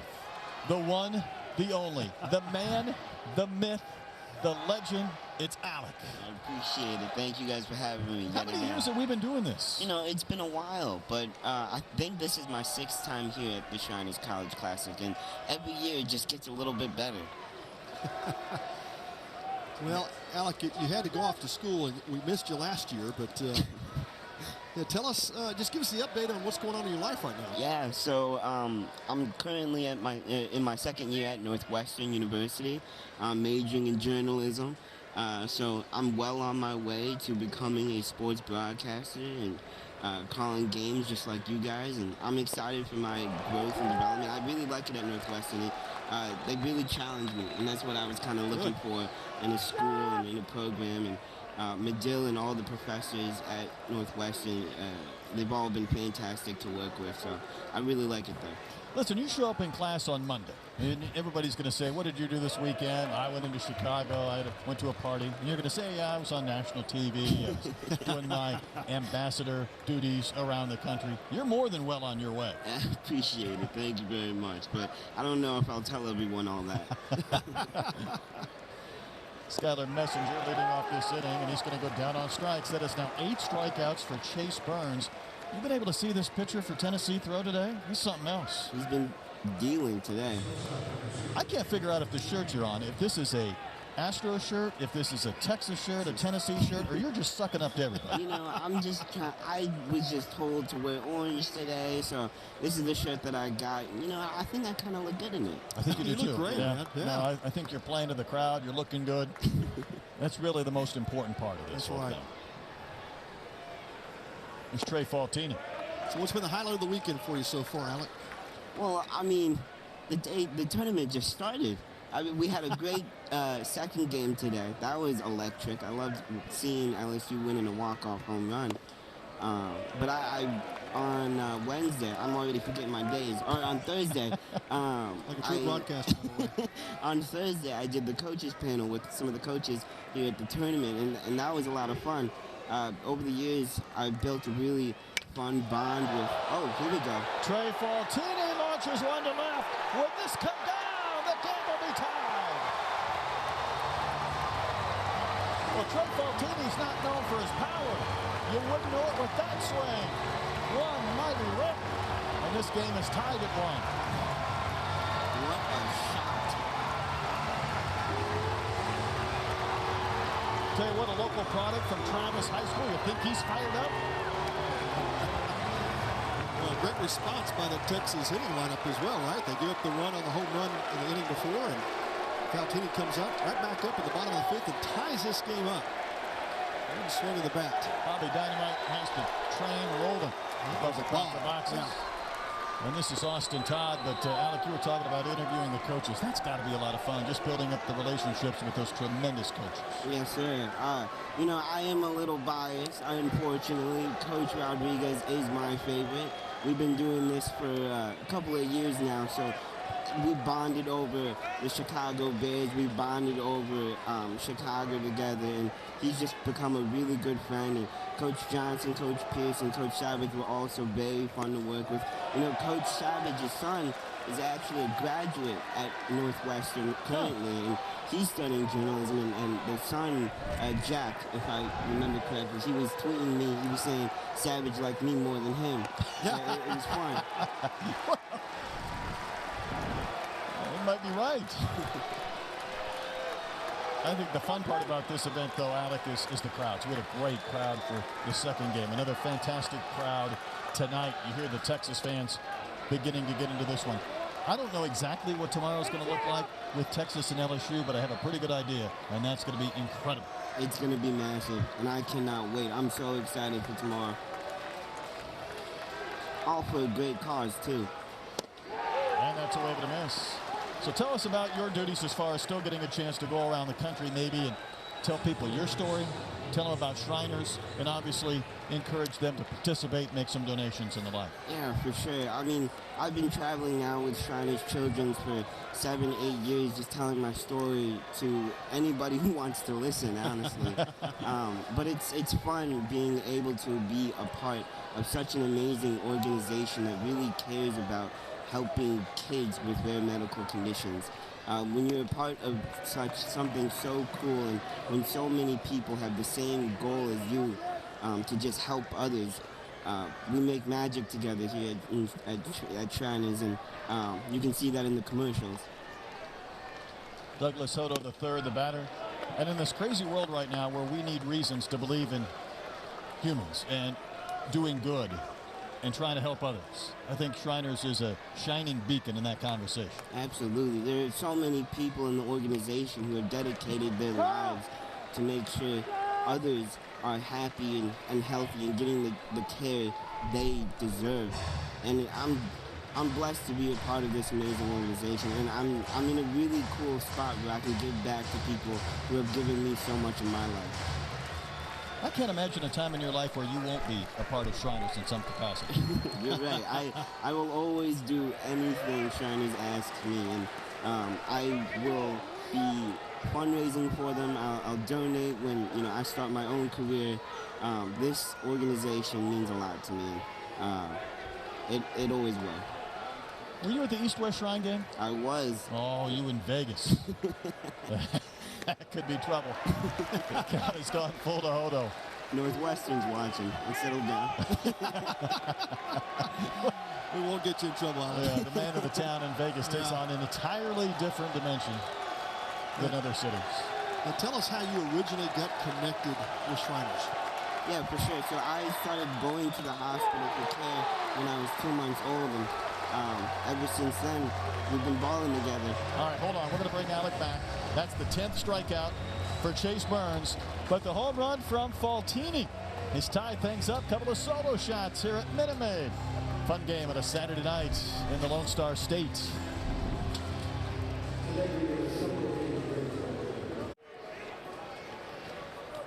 We have some fundraising goals this weekend. You can go to collegeclassic.org to contribute. So Alec shows up. We were 10%. All of a sudden, bam, we're at 20%. Alec, you just show up and things happen. All right, you got to get back to your question. So tell us how you originally got involved. Yeah. So I started going to Shriners Chicago when I was 2 months old, receiving care, rehab care, surgeries, just anything that I really needed. Shriners Children's Chicago was there for me. And about 8 or 7 years ago, they approached my family and I, and they were like, would you guys be willing to tell your story on TV? And so, of course, it was for Shriners, so we said yes, absolutely. Now, I thought it was going to be something local. I thought it was going to be something that my friends were going to, take a couple of pictures and tease me about it a little bit, but it turned out to be a success. We took it national, and the whole country gravitated to that first commercial, and we just kept making magic ever since. Luke Lipsius down on strikes. I think he agrees. He doesn't agree, Alec, but your story is amazing. And, it's incredible when I see those commercials pop up, and, they still show the same commercial of you giving away the blanket and the things that I'm sure you've done over the course of your tenure with Shriners. But, when I asked Bob Roller last game, how do you guys raise funds for Shriners? And he said, everything is donated. It's all given by folks at home. So you serving as an inspiration for people to give, Alec, you're just doing an amazing job. I appreciated it. But there's a whole team behind me who really makes me look good. I mean, the doctors, nurses, and the staff at the hospitals, they're tremendous. I only look good because the hospitals do an amazing job of helping kids all over the world. You mentioned surgeries. How many have you had in your I life? think I'm at 19 now. So in November, I had a little bit of a wheelchair accident. Needed a couple of surgeries done on my legs. So I'm currently on the IR. Understand? I'll get back there soon. I'm also in that incident, I also broke my left shoulder, and I'm a lefty. So I'm not throwing 100 on the gun right now. Okay. Oh, man. It's good to know. I'll get back there soon. Yeah. Some of the LSU fans, they wanted me in there to bat while they were cold in the beginning, but I told them I just can't right now. Still rehabbing. Yeah. Still rehabbing. Jordan back. Blisters one to center. Douglas Hodo III has been busy, and he'll outrun that baseball for the second out of the inning. Second at bat in a row for Beck. He's had a couple of hard hits to center and just to the wrong guy out there. Douglas Hodo, again, running baseballs down and making it look easy. Hit a couple of bullets. 2 gone for Drew Gilbert, who has singled and walked. Don't you hate that, Alec, when you square baseballs up and it gets caught? It's almost like it's not fair. There's been a lot of good contact today. Some amazing outfielders have been making some plays today. Alec joining us up here in the booth. The #1 ambassador for Shriners, if we can give him that title, but we've been doing this for over half a decade with him up in the booth, and I think we like to believe we helped make Alec, but in reality, he made us. Probably not the case. He just kind of came up here one year, 5-6 years ago, took over, and Pat, we knew we had a star in our hands. That's it, yeah. We told him he could take our seats. Appreciate you guys. 2-0 the count. Well, I've never had an interview with Ernie Johnson. Yeah, or Shaq. Yeah, all right. The NBA Tonight crew. Final Four. What else have you done? I've done a lot. I've interviewed Roger Goodell. I've interviewed some amazing athletes like Ronda Rousey, Shaq, and the rest of those guys. But I'm starting to do some digital content with Shriners Children's, interviewing some celebrities. Recently, I interviewed Terry Crews, Ludacris, and some other amazing guys. So it's been fun. Nice. That list is just beginning to get established. That's going to get bigger and bigger over the next decade or more. 2 balls and 2 strikes from Pete Hansen to Drew Gilbert. Got him. Put him on the hand. He's been on base all 3 times, says Gilbert. 2-out base runner. Hansen trying to come up and in with that fastball. And just catches Gilbert. Looked like it hit him on that elbow guard. Taking a look at it here. Might have missed that guy. Yeah, I did. Bottom of the hand? Almost that wrap around his over the wrist. He was out trying to steal to end the 4th inning. Tennessee challenged. They lost that challenge. They lost one in the 1st when Beck was out at the plate.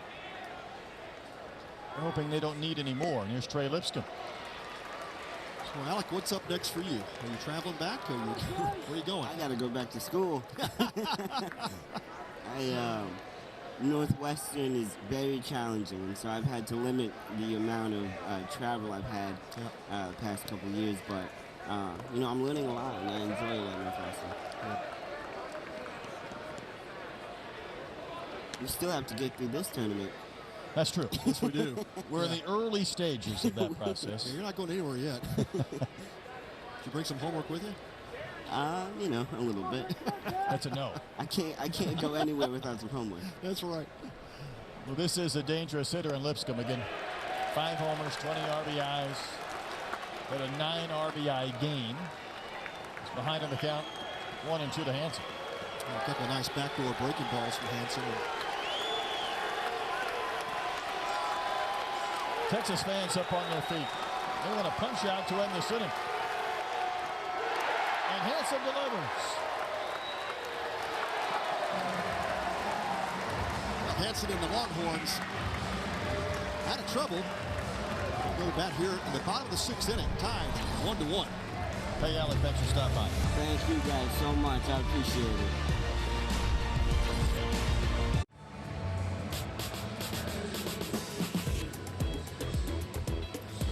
The Shriners Children's College Classic is a tradition that unites athletic excellence and the most amazing care anywhere. Shriners Children's is dedicated to improving the lives of children with orthopedic conditions, burns, spinal cord injuries, and cleft lip and palate. All care is provided regardless of a family's ability to pay. So to learn more, visit shrinerschildrens.org today.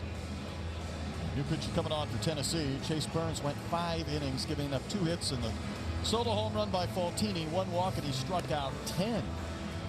Camden Sewell enters the game.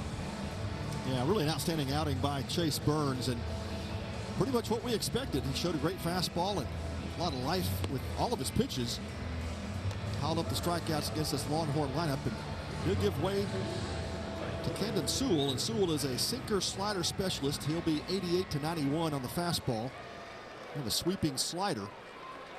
Off to a great start this season, making his 5th appearance. He's yet to give up an earned run in 3rd innings. Only 5 hits, 11 punch-outs, 1 walk. Opponents hitting 179. Sewell off to a tremendous start here in 22. Long and lanky, 6'4", the senior out of Cleveland, Tennessee.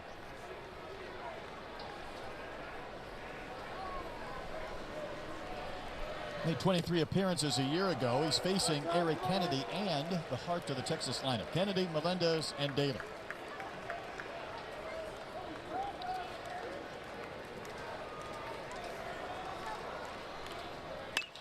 Hit hard and fair.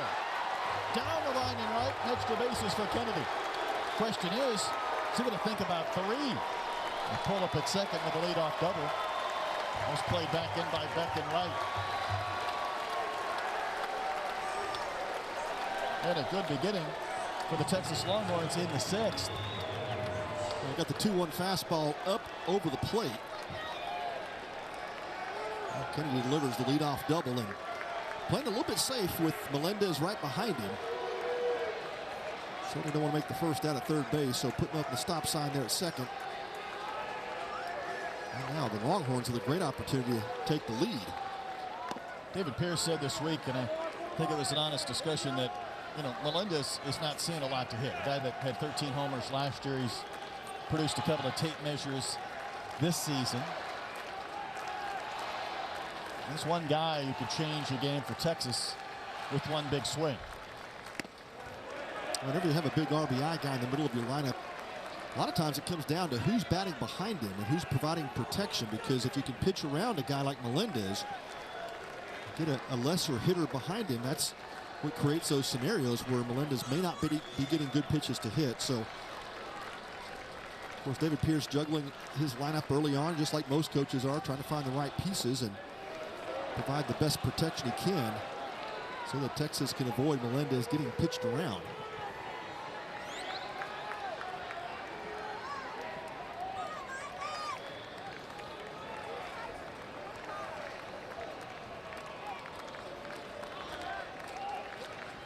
16,000 fans here tonight.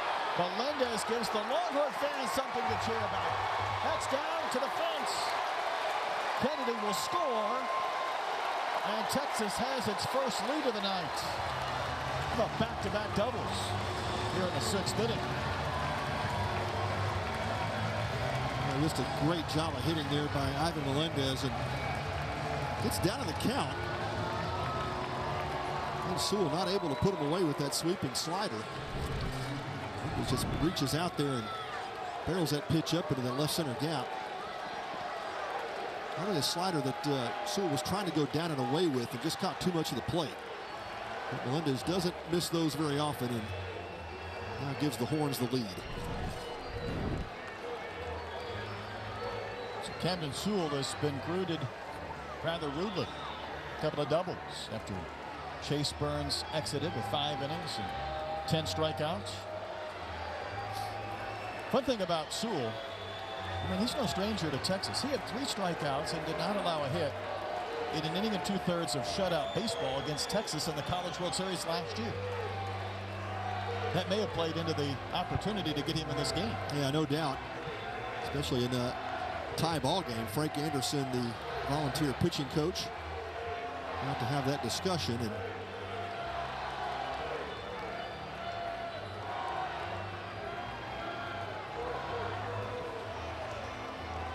conversation continues. Frank Anderson's been a longtime pitching coach in this game. sure has. Yeah, one-time head coach at Oklahoma State as well. And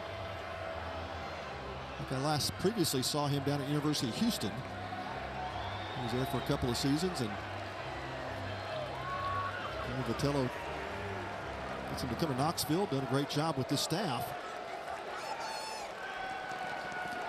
Numerous guys drafted in the past couple of years off this pitching staff, and Sewell ready to get back at it. Mitchell Daly has struck out twice. Getting a chance to face Sewell for the first time, and Melendez just about ventured too far off second base.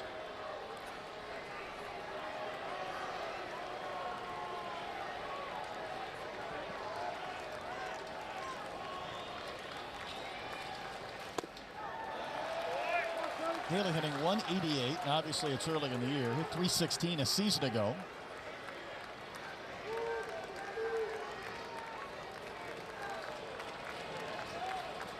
These hitters know they're going to see great pitching all weekend long. They're going to see some arms. If you're trying to get out of a slump, not a great place to do it No, this I was weekend. thinking the same thing, right? Yeah. As we always talk about, when you either not seeing the ball well or maybe your approach is not quite right, sometimes better pitching can sharpen that up, and that can be the difference. It only takes one good game to kind of turn things around, but sometimes one good at bat. 2-0 the count to Daly. Sewell could use an out. He could use a strike. Danger of putting Daly on base.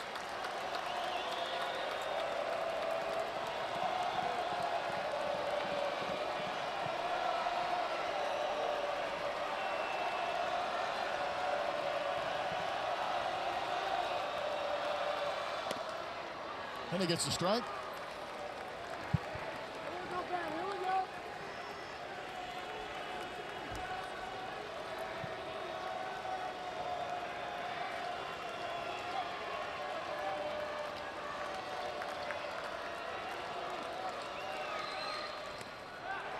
But he ends up losing Daly. A couple of doubles and now a walk. And the Longhorns looking at a chance for a bigger inning. Yeah, Sewell missing high with that slider. Command has not been sharp with that pitch, and a couple of fastballs off the plate away. He's effective when he's down in the zone. When that ball starts to get up in the zone, it really flattens out for Sewell, and that's when he gets hurt. Might be looking at the end of a short night if he doesn't get an out soon. Ardoin, the catcher's 0 for 2, and that pitch just does again carry off that outside corner. That's the location. Just missed off the plate, but that ball was down in the zone. And he needs the ground ball. Another one not showing bunt.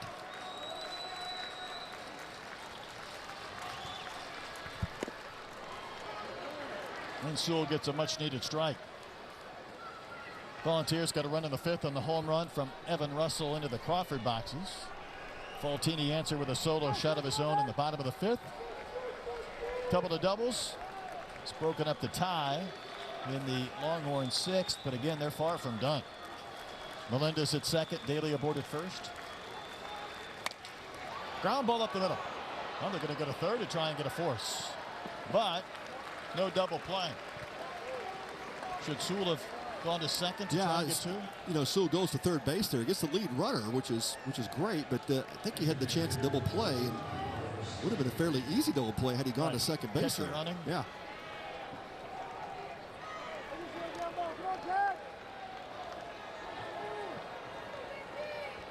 Might be an entirely different scenario if that was a chopper that takes him in the direction of third base. Yeah, no doubt. And it's one of those plays you got to, obviously it's a quick reaction play, and you got to know what you're going to do with the ball before it gets to you. Murphy Staley showed bunt that he wraps one to second, but it gets by Ortega. Here comes Staley home to score. Off the bat, thinking maybe double play. Instead, the Longhorns going to run, and the wheels stay in motion. Well, Sewell does get the ground ball he was looking for, but had a little bit of spin on it, and looked like Ortega just overplayed it to his left. It was slicing off the bat of Murphy Staley, and you see the fake bunt slash. And that ball was definitely spinning away from Ortega. Then you see him plant his feet, and he kind of lost his footing there as he was trying to make the adjustment. Went skiing a little bit on the dirt. It's a 3-1 Texas lead, and again, just one out this inning.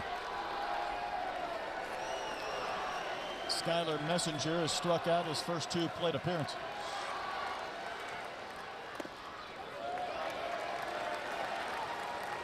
So Sewell got the comebacker that could have been a double play. He went for the lead runner. Another ground ball that looked like it could be a double play that results in no outs. Yeah, so you get the mental error, then obviously the error E4 there. Texas doing a pretty good job in this young season, taking advantage of what pitching and defense has given them, and you know, a couple of runs this inning.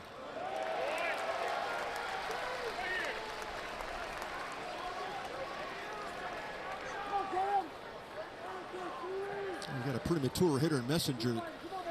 And one of those guys very good situationally. Really handles the bat well, and Tennessee defense back up the middle playing for the double play. Often going to Staley. Base hit left field. The 3rd run of the inning is home.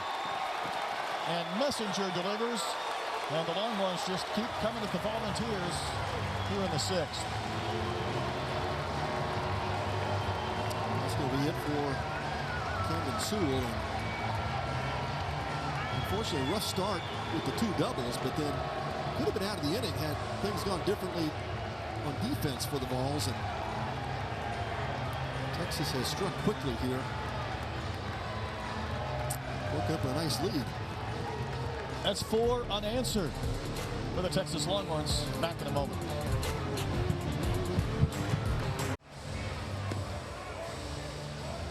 And Will Mabry on in relief for the Tennessee Volunteers. Camden Sewell exits here after coming on relief in the 6th inning. Sewell gives up 3 runs. Responsible for 2 more Longhorn base runners. Mabry, the 6-foot, 185-pound junior out of Cookeville, Tennessee. He inherits a bit of a mess. He does. A couple of breakdowns defensively after those leadoff doubles by the Longhorns has helped Texas produce a 3-run inning, and they're not done. And here's Faltini. You hit the long homer in the 5th and tie this game up at 1 apiece. With his 4th appearance of the season, he has 3 innings under his belt, only given up 1 hit, 4 strikeouts, and a walk. He had 12 appearances a year ago and had a very good earned run average of 1.12 in limited innings. And a low 90s fastball, has a hard curveball. Goes at the low 80s and a changeup.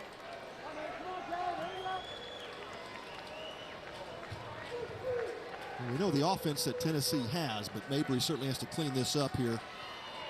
Get them back in the dugout with only 9 outs left to play with. Yeah, keep them from adding to this lead or allowing this inning to balloon any further, where this Tennessee offense might have a chance to come back like LSU did in that second game today. That's right. Texas pitching staff, as we talked about, .067 earned run average coming in.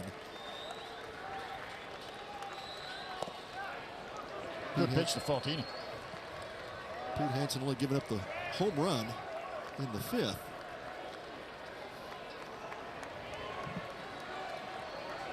Pretty tough when your team ERA goes up after only giving up 1 run.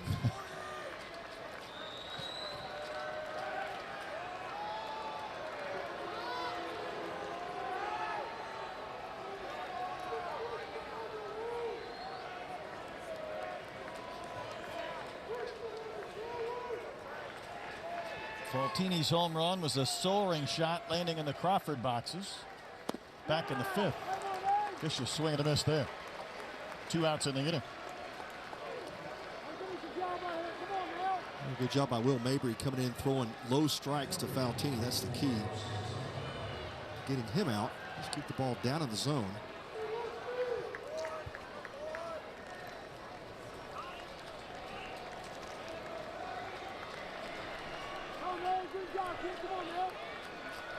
Austin Todd is the 9-hole hitter.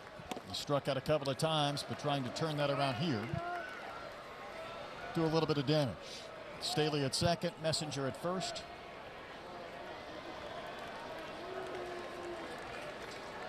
The Tennessee catcher Evan Russell getting down, using that knee stance. Something you'll see a lot more catchers doing these days, getting down that knee, trying to provide a lower strike zone, lower target for the pitcher. You want to get a good baseball argument going with some old timers. Oh yeah. Just bring up that topic. Exactly. He's all the way, not only is he on the knee, he's also kicking that left leg out, getting even lower. Let's provide a challenge when you're trying to block pitches. That's, I think, what the old timers' argument is. How can you be mobile out of that stance? Staley darting around at second base. That one is up the middle, but fielded by the shortstop Lawson. And they're going to get the force at second base. Nice play from Cortland Lawson to end the inning. A frame that saw the Longhorns score 3 times. Get a little separation. 4-1 Texas.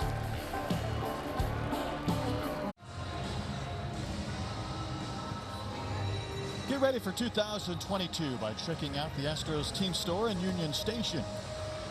Stop by Monday through Saturday for the latest Astros merchandise.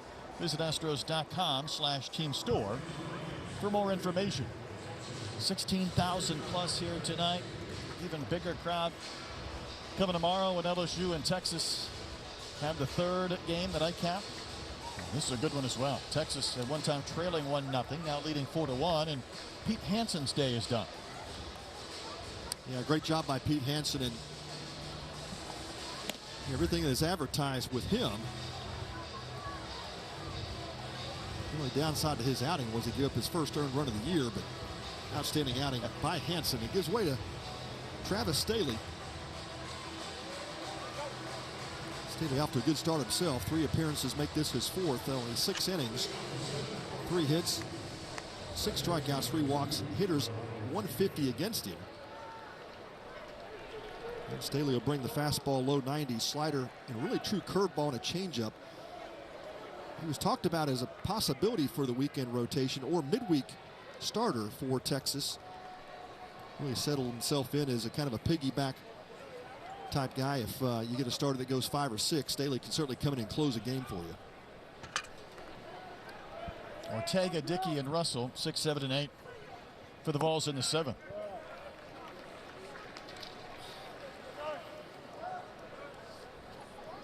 We know anytime teams put up just incredible numbers over the first 2 weeks of the season, it has a chance to revert a bit to the mean when you see this tremendous competition over the course of 3 days here at Minute Maid, and that one's going to be back in the seats.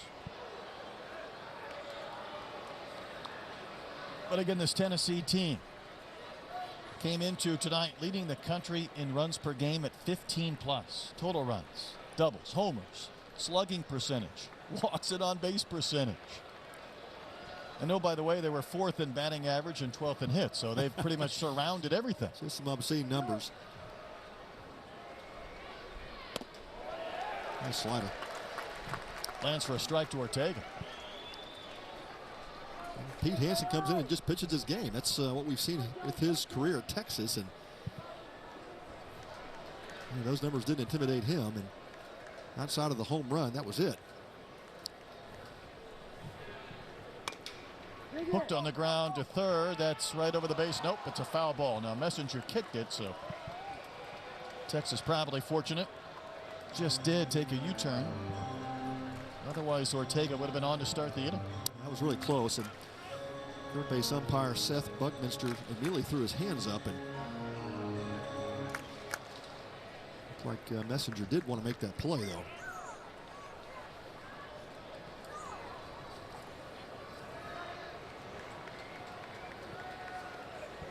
Texas, the #1 ranked team in the country, against the 6th ranked Tennessee Volunteers. It shows you, though, baseball, I mean, there's no shortage of polls.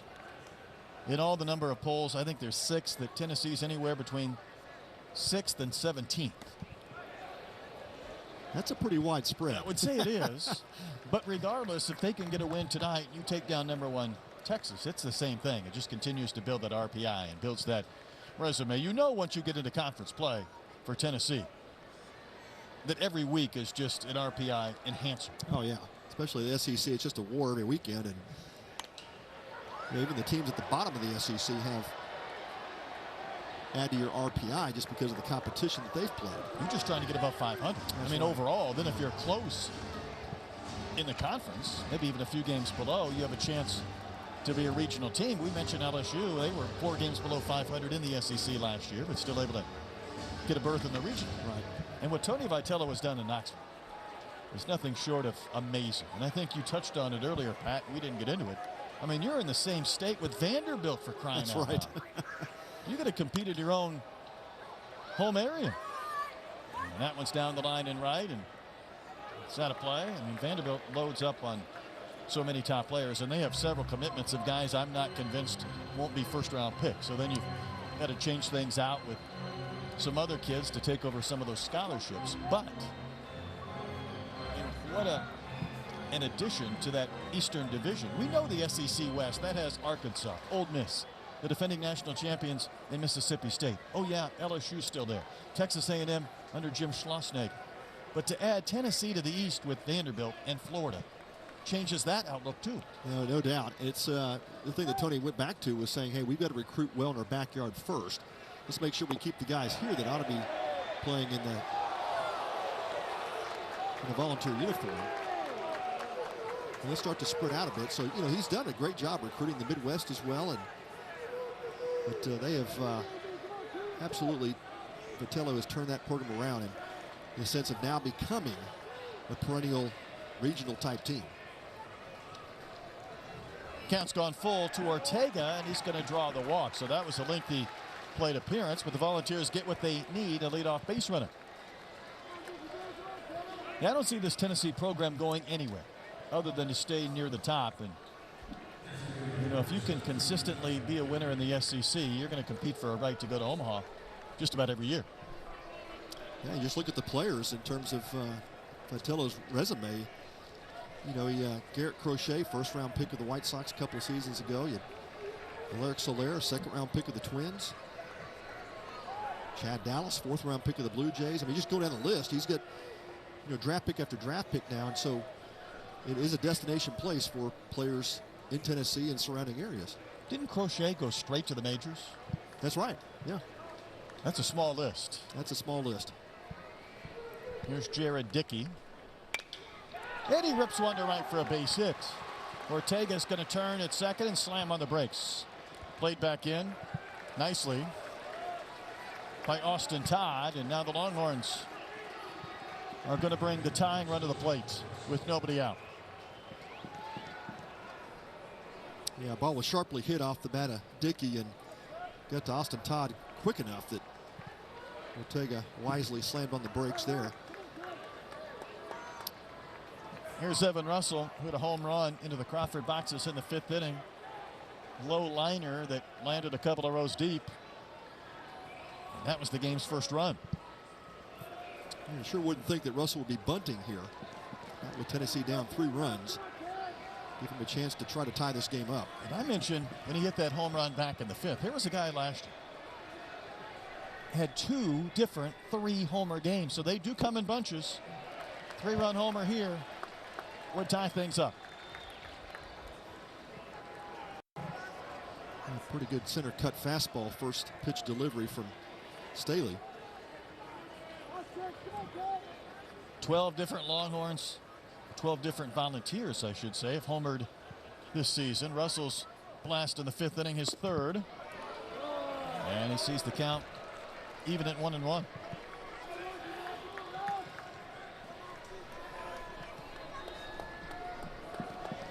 So the starters are out of this game. Turn things over to the bullpen, and the way these starters pitched, just about every hitter in both lineups thinking, well, I'll take my cracks and see if I can do a little better. That's it. Almost instant replay of the previous game, LSU and OU. Both starters extremely good in that game, and then the bullpens took over, and that's when things got interesting. Nobody out in the 7th for Tennessee.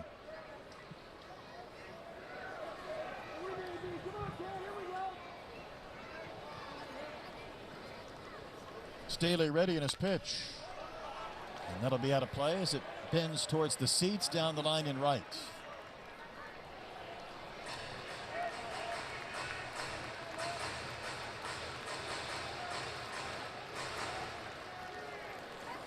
And here's a guy in Russell, and we talked about his success last year, but as a catcher, Troy, Tony Vitello feels like he sacrificed some swings in order to build up that rapport with the pitchers, learning this position.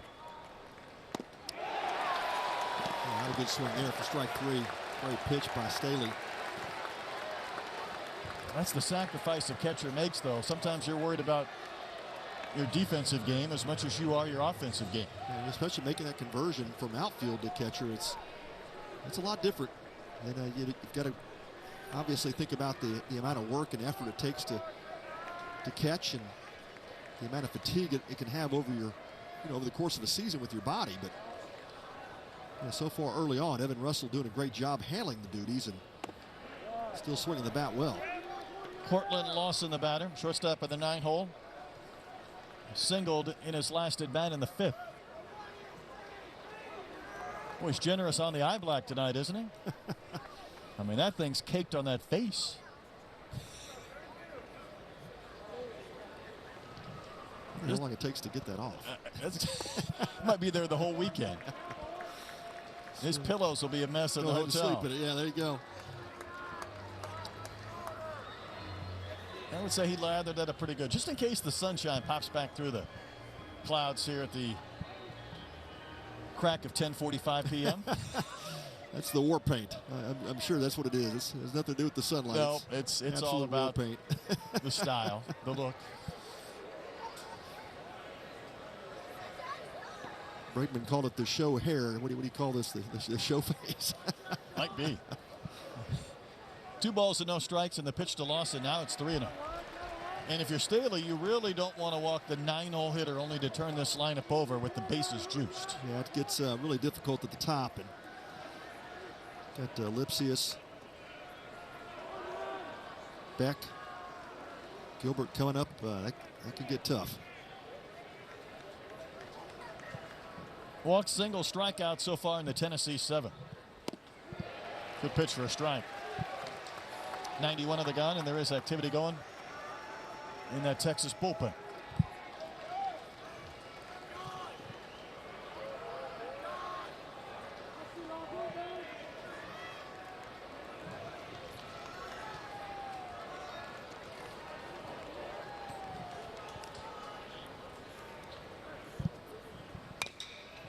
Ground ball to third.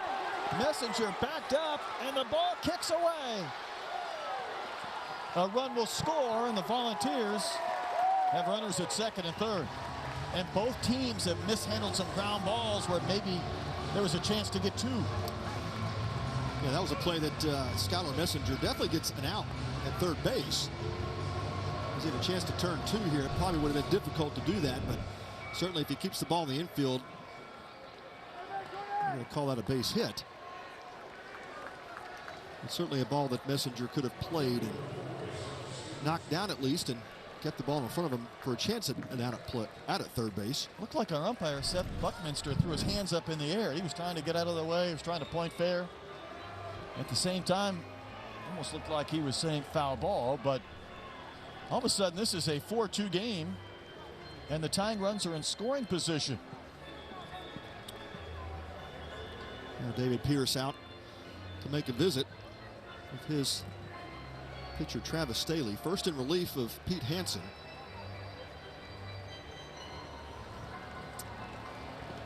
David Pierce is going to leave him in.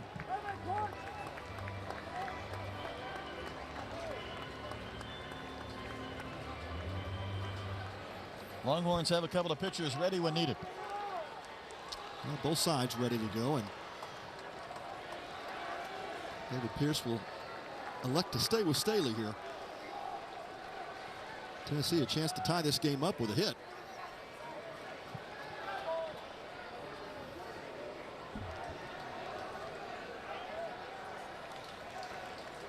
Seth Stevenson, the leadoff hitter, is 0 for 3. Infield playing halfway. Big strike for Travis Staley to start this sequence. Now Faltini backs up at short, as will Mitch Daly at second. So it looks like Texas will concede the run here if Stevenson can put the ball in play. It's a pretty good pitch to hit. Yeah, fastball that caught a pretty good chunk of the plate there. Staley pitching him backwards, started him off with the breaking pitch.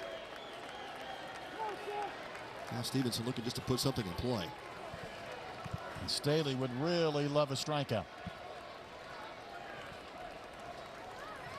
Ardoin sets up outside, and that pitch not close. Stevenson would not help out. Staley with a chase. Longhorns had 3 runs in the 6th inning to get a little bit of separation. Tennessee has responded with a run in the 7th. And 2 more men out there in scoring position.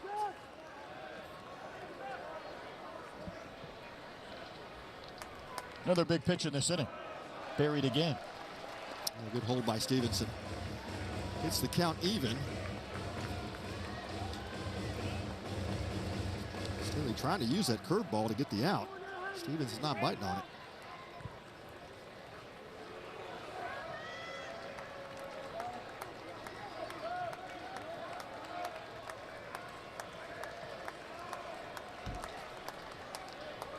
From 0-2 to 2-2. And it'll find its way back towards the seats and be about 10 or 12 rows up and out of play. Fights off the elevated fastball, and it's always the key as a hitter is get down on the count, 2-strike approach. You just don't want to be early on the breaking pitch. You want to try to swing as late as you can.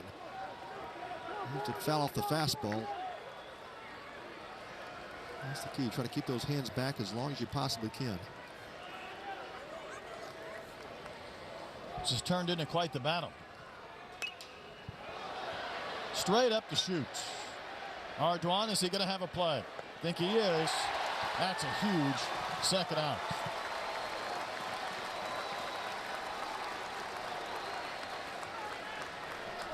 Sure is. Huge out.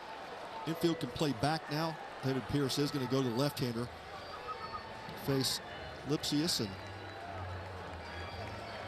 Staley did his job just to keep that ball in the infield and not allow a sac fly.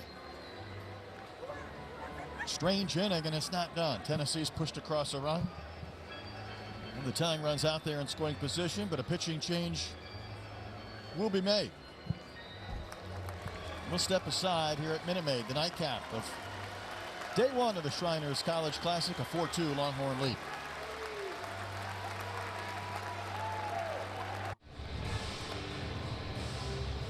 Longhorns have gone to the bullpen. Bring on their third pitcher of the game. It's a left-hander, Luke Harrison. Harrison, a 6'2", 175-pound freshman out of Friendswood. Been pretty solid for the Horns so far. You see the stat line in 6 innings, has yet to give up an earned run. Features a mid to upper 80s fastball. Won't blow you away with it, but that curveball's really good. It's high spin rate curveball, a lot of good bite to it. Becoming a specialist late in the bullpen here for David Pierce's Longhorns. Young man out of Lutheran South Academy. Again, chance to pitch against Rice, A&M Corpus Christi in Alabama. Now he enters the game at Minute Maid. His team leading by 2, enters at second and third, and Luke Lipsius the batter. Now he's 0 for 3 with a couple of strikeouts. A 6th-year senior. He's already graduated with a degree in aerospace engineering. Oh, he's one of those guys. So he just thought, why don't I just stick around and play another year of college baseball? Hit 15 home runs last season. Beautiful pitch to start with strike one from Harrison. Well, Lipsius off to a tremendous start this year. Of his 8 hits, 4 for doubles and a home run. A lot of pop in that stroke. Would Tony V tell us it looks like he's 40? Plays like he's in Little League. Looks like he's 40. We'll just miss that one. Sends one well foul down the line and left. And Bentley going to play.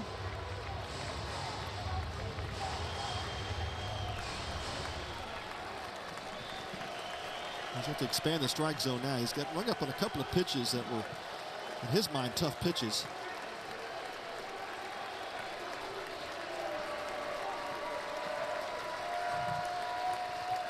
Two outs, 2 on, 2 strikes. How about that pitch? That was painted.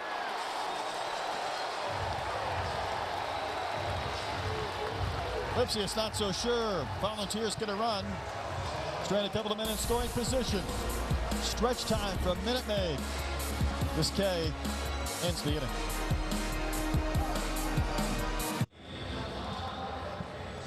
It remains a 4-2 Texas lead. We saw the replay of strike 3 to Luke Lipsius as we went to break, and I don't blame him maybe for being a little bit fired up. Well, it's happened a couple of times tonight, and To him. yeah, in a critical situation like that, it's a tough call. But you know, if you've had it called on you before, you have to expect that that strike zone's got to be expanded, and at least do whatever you can to put the bat on the ball. Douglas Hodo the third with the bunt, and he's got himself a hit. He was 0 for 3 with a couple of Ks, so he was going to get on base, and he does so with a bunt single. Yeah, beautifully done. I mean, just a perfect bunt. Nothing Tennessee could do with that. Good angle. Got the pitch he needed. Well done.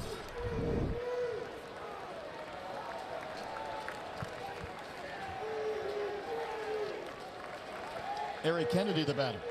He doubled to begin last inning. Kick-started that 3-run frame. He's going to bunt. Back to the mound. Should be an out at first and is.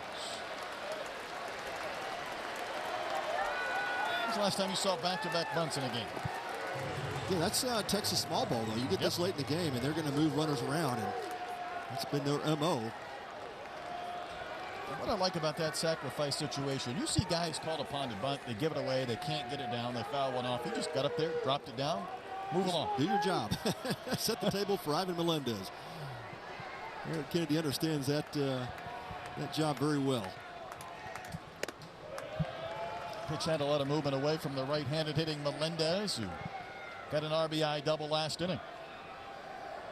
Provided the second run of the game for Texas. These teams played last year in Omaha. Texas took down Tennessee 8-4. And it's a 4-2 lead here tonight. We've seen a lot of action in the last couple of innings of our first 2 games. Baylor run better than UCLA this morning. Took 11 innings and 4.5 hours for LSU to defeat Oklahoma 5-4.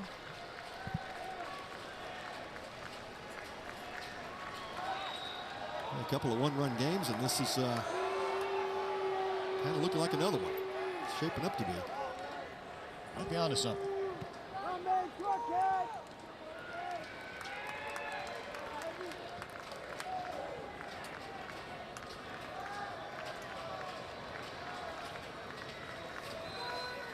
Lefty's 1-1. Will Mabry misses, and it's 2 balls and a strike. Well, Mabry and the Volunteers have to be thinking you fall behind in the count to Melendez. You're certainly not going to give in.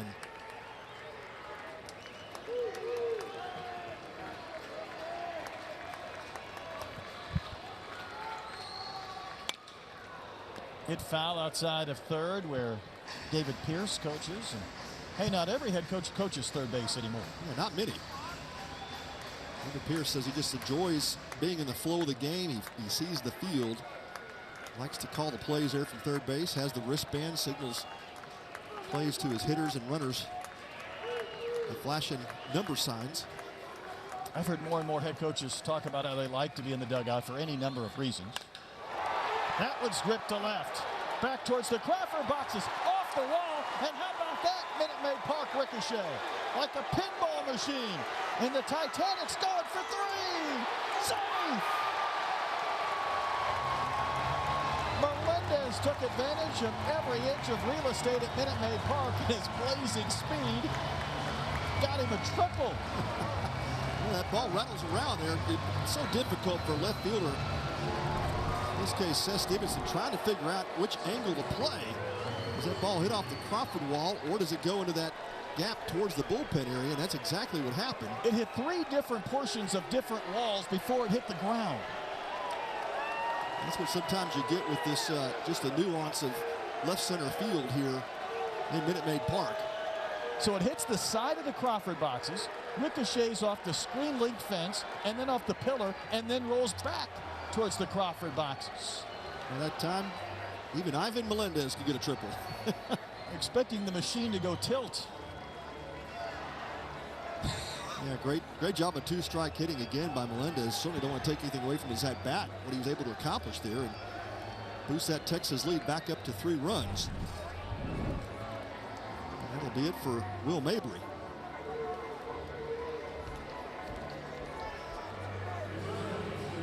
So a bunt single, a sacrifice, and a triple by Melendez. It's made it a 5-2 Longhorn lead. We'll step aside. Come back with a new Tennessee pitcher in a moment.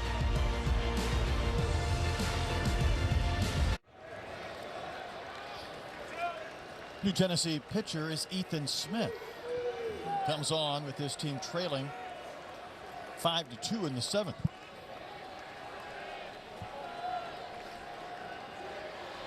Smith, a transfer from Vanderbilt. 6'2" senior. In Mount Juliet, Tennessee. He was called upon to try to stop the bleeding here in the 7th inning. Texas already running the board, and now Smith in relief of Mabry. You know, Melendez did have 3 triples a year ago. Probably none as unique as that one, ricocheting off every wall out there in left center. He moves pretty well for a big man. He was smelling a 3-base hit. That'll really come into play if he has a chance to score. This pop-up would not help, but Lipsius is out of real estate. Each team with 7 hits, but the Longhorns own a 5-2 advantage.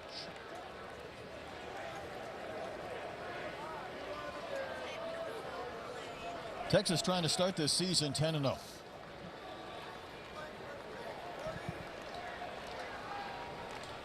Infield in now.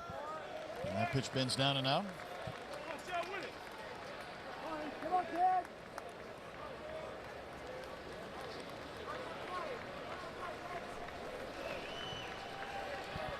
Big leg kick, and the pitcher's fastball upstairs at 90. And the count's gone full to Mitchell Daly, who walked and scored just an inning ago.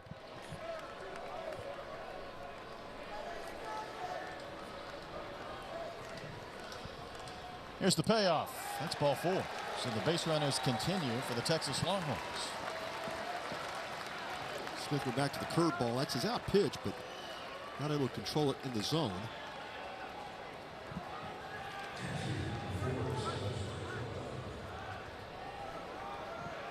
Silas Ardoin will be the hitter.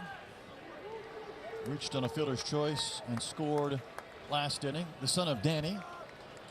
He was a 5th-round pick of the Oakland Athletics way back in 1995 and had 15 years of pro ball, 5 of those in the majors.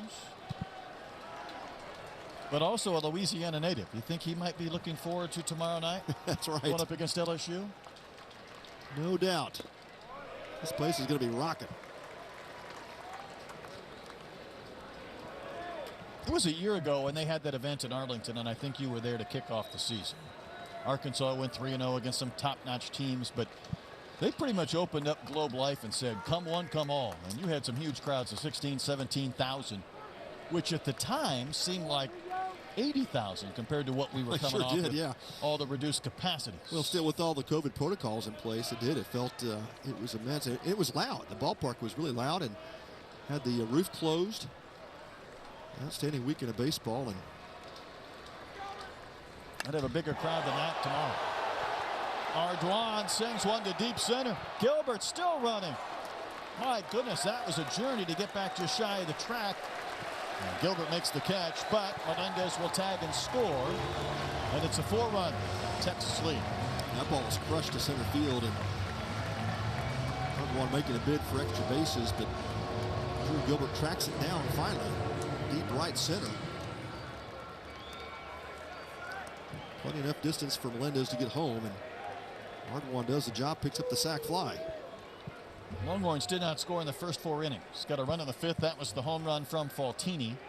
3 runs in the 6th. 2 runs home here in the 7th. Pretty good example of what this Texas team does, Pat. They get guys on base. They put some pressure on the pitchers, string together some hits, take advantage of your mistakes, and all of a sudden you look up and you think, we can't score that many runs against their pitch. Yeah, that's exactly what happens, and that's why Texas has been so successful here early in this campaign. Mo gets just far enough away from Russell for Daly to advance. When Texas scores 3 or 4 runs, it feels like it's 7 or 8 because of that pitching staff. Oh, it's a good point.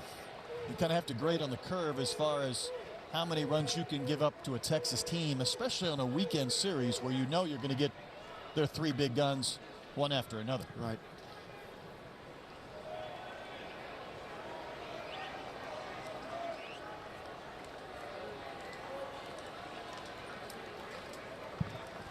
Murphy Staley is 1 for 3, and he singled in his first at bat, trying to pick up Daly from second, who advanced on that wild pitch. There's another one in the dirt, knocked down by Russell.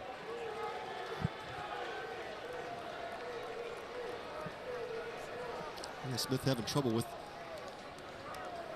location of that curveball, and that's a pitch he really needs to have.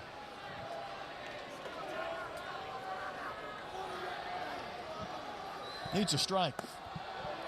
Couldn't land that one either. 3-0.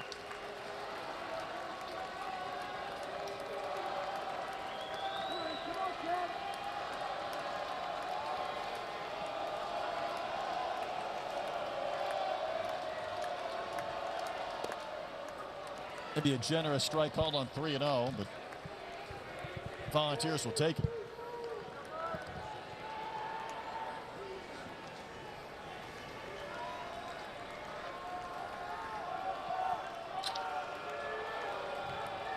The 3-1 from Ethan Smith. He locates that one as well, so he's gone from 3-0 to 3-2. Get me over slider. Effective enough. Staley sitting all over the fastball there.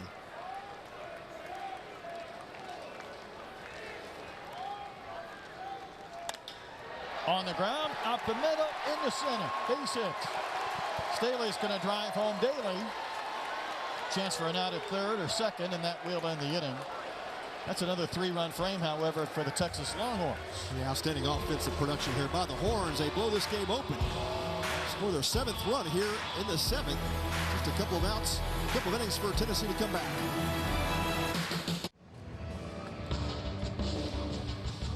Coverage of the Shriners Children's Classic is brought to you by Visit Las Vegas. What happens here only happens here.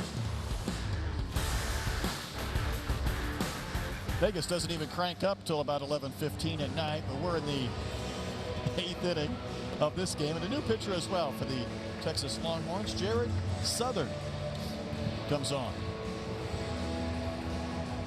Jared Southern becomes the 4th Longhorn pitcher of the evening.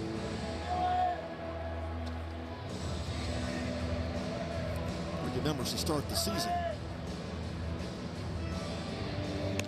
In his 3rd appearance, only an inning in the 3rd, but giving up 1 hit, 3 strikeouts, 1 walk.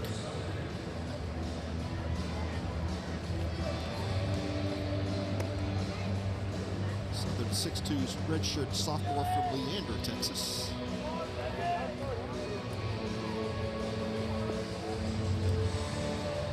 Tennessee down to its final 6 outs. Trailing now 7-2. Feels like a safe lead, but Brett, We know better. we know better. Yeah, especially with this Tennessee lineup and this guy Jordan Beck, who has absolutely laced 3 lasers. Unfortunately for him, 2 of them have been caught in the outfield. Good point. Singled in the 1st, and then he's hit a couple of rockets towards Hodo, and hasn't been able to escape his reach. 3, 4, and 5 due up for the Vols in the 8th inning.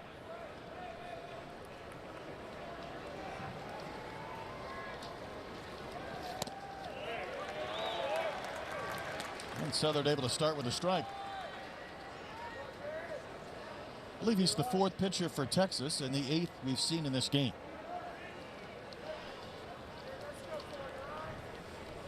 Seems like over the course of a 3-game weekend series, and this is a little bit unique in the sense that these teams are playing a different opponent every day. Sometimes in that Friday game, you bring your pitchers in with strategy, and on Sunday it's out of desperation. Right. It's last man standing oftentimes in that bullpen when you get to Sunday, but this competition this weekend, I think you're seeing a lot of pitching changes that are matchup related. We're also seeing, still at this young point in the season, a lot of head coaches still trying to figure out the pieces of the bullpen. Who's going to have which roles, and I think that's an ongoing question mark for the first month or so. And maybe you give yourself really that leeway until you get right up about to conference play. You really like to have things set up by then. I think that's the goal that most head coaches here at the D1 level have, is let's at least try to get guys comfortable in those roles before we get to conference play. Of course, you get the occasional slow starter. It's ball 4 to back. Just need a couple of weeks to kind of get it going in competition, but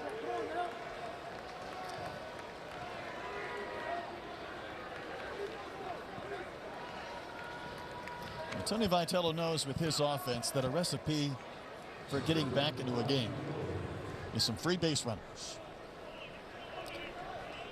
And Tennessee often takes advantage of the freebies, and they have piled up the runs so far early this season. Texas pitching staff doing what we pretty much expected, just kind of pounding the zone and letting that defense work. Here's Gilbert. I got a kick out of Coach Vitello talking about Gilbert when he said he's a bit of a Lenny Dykstra, a psycho on the field.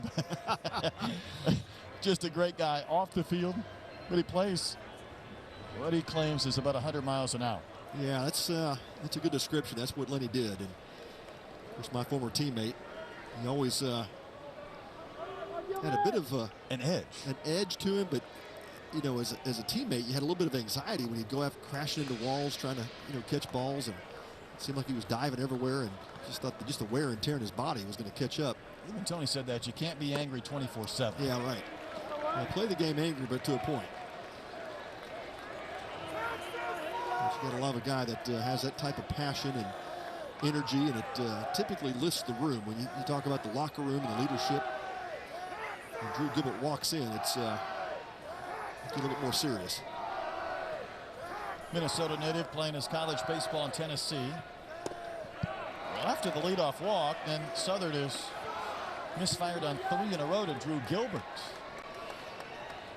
I think this is how David Pierce drew it up in his mind when he brought Southern out of the bullpen. I don't think that's how Jared Southern drew it up either.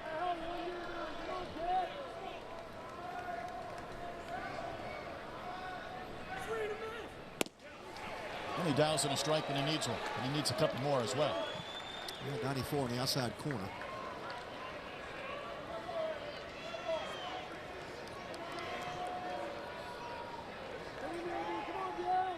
Gilbert sitting dead fastball here.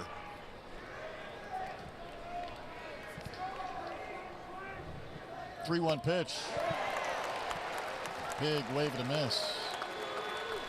Got the fastball. It was up, but he swung through it. Might have been up out of the strike zone for him, and it's so enticing. Those hitters sit that on that pitch. They might get one center cut fastball an entire game, and certainly don't want to let it go. How about Beck off and running? The pitch hits Gilbert. That's 2 free base runners.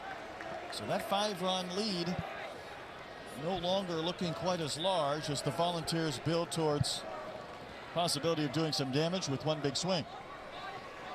Second at bat in a row that Gilbert's taking a pitch on that arm.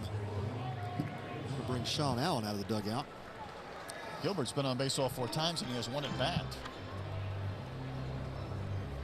And if you're Texas, you certainly don't want to go to the pen again. You really are trying to save arms for the next couple of days. Get the 7-2 lead, and at this point, you're really asking Jared Southern to get back into that zone. Sean Allen with the mound conversation.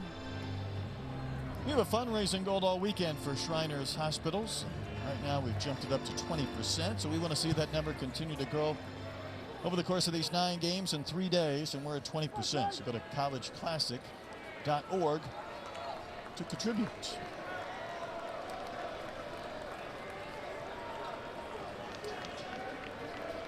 Conversation is over, and this is Trey Lipscomb. And it's hard to say about somebody hitting .533 with 5 homers at the beginning of the night, but he's due because he's 0 for 3 today.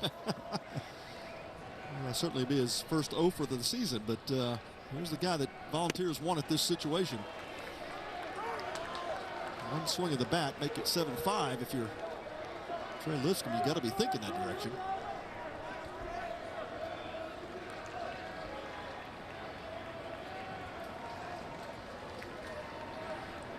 Beck at second, Gilbert at first. And all of a sudden, Southern continues just to misfire on the first few pitches in these sequences to the hitters. David Pierce has seen enough, so after a mound visit just 2 pitches ago, as much as I'm sure he would like to keep Southern in the game and not just continue to burn through relievers, I don't think he feels like he has a choice right now. Yeah, you can't give in to Lipscomb here either. This game could get quite interesting if you square back and try to pump a fastball in the middle. It's a rough night for Southern, but it'll be the 5th Pitching change Texas play. pitcher. We'll tell you more about him when we get back.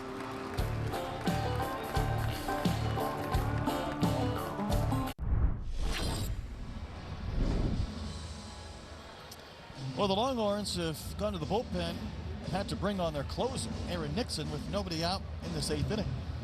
Yeah, that was not the game plan after Texas broke up with a 5-run lead here in the previous inning. I'm sure in David Pierce's mind would love to save Aaron Nixon for tomorrow or Sunday, but Nixon on to get the save. Well, not a save situation yet. He has been absolutely unhittable to start this 22 season. Off a great 21 campaign as well. But sits low 90s with the fastball, but it's the slider that's absolutely devastating. One of the best sliders you'll see in college baseball. He's going to inherit a 2-0 count to Lipscomb.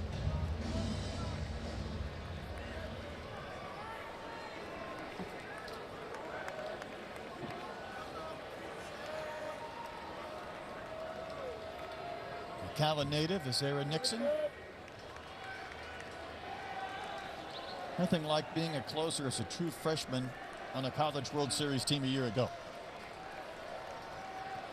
9 saves on the year. Not a save situation.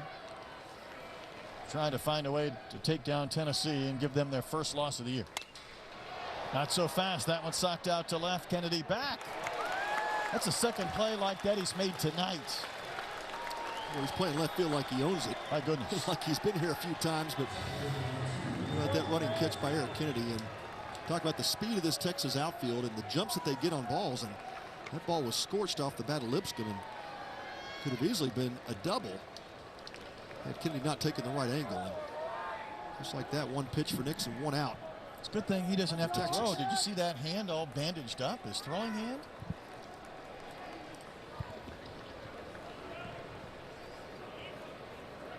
Might make for a unique throw.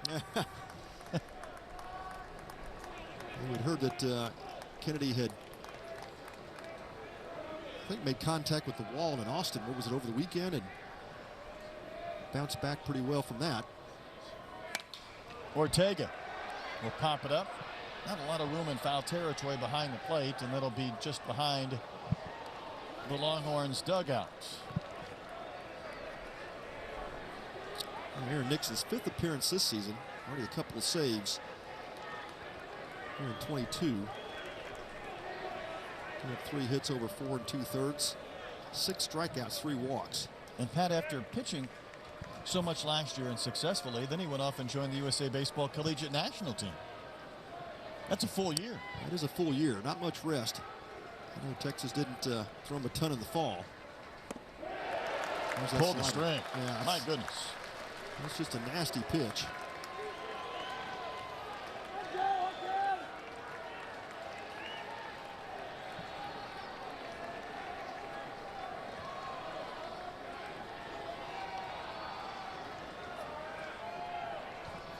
Great command of it. He can throw that slider anytime, any count.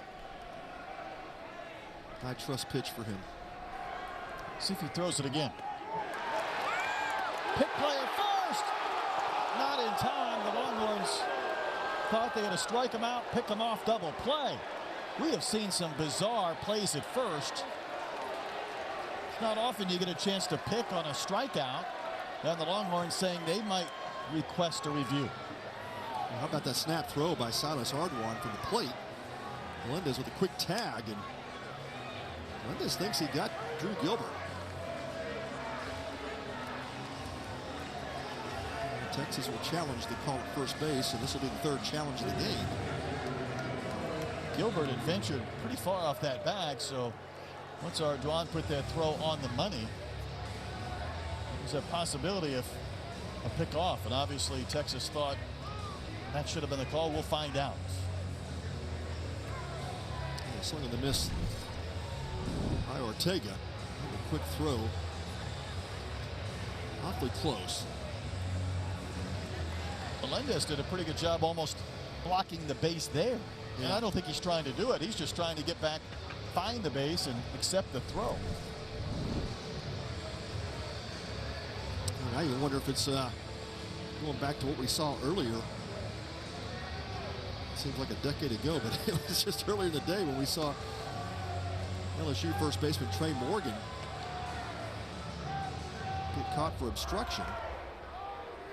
So the pickoff was negated. He was given an error on the play. That's right. And then Jay Johnson filed a protest. On that particular play, you wonder if that's what we're looking at here with Melendez trying to find the bag and his foot.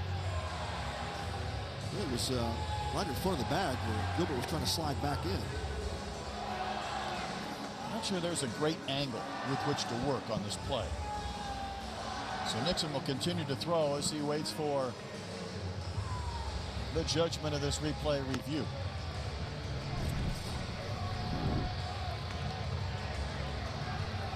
One more look at it. That's not going to help.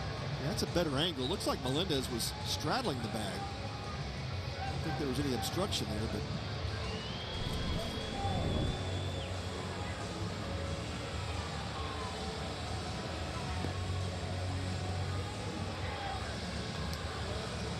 call's going to stand. It's just not a good look to possibly overturn that call of safe. This inning will continue with a couple of base runners and 2 outs.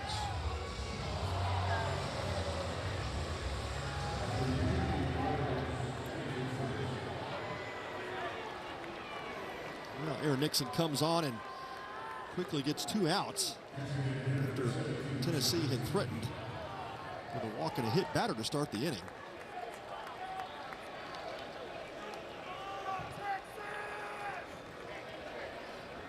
Jared Dickey singled last inning.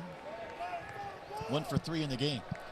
Tennessee's been out hit 8-7, but they trail 7-2. And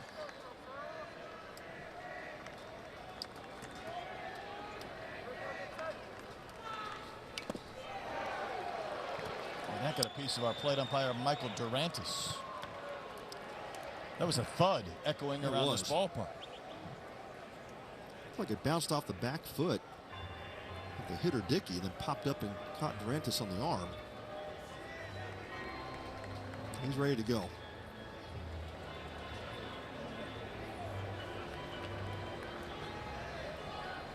Ardoin went out to the mound to give him just a few extra seconds to gather himself. He's showing Ardoin where it hit him. He was pointing to his chin. I'm not sure if it came up and got him under the mask. I thought it caught the arm, but is it a double ricochet? Ricochet, yeah. Next pitch to Dickey.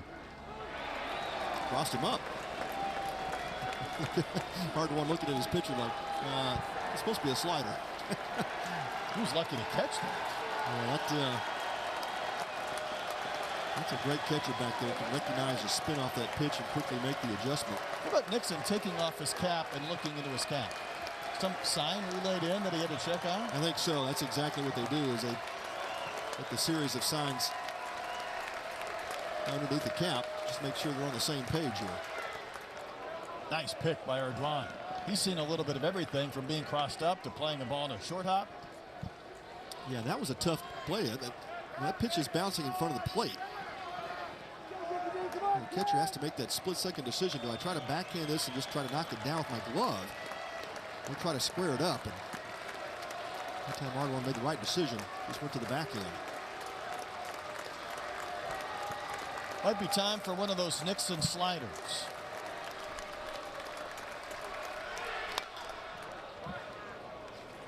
He threw it, but somehow Dickey was able to get a piece and serve it foul to stay alive. Hard to make contact. Yeah, that pitch, the way it was dropping. Pitch was headed towards the dirt. Dickey just able to get a piece of it.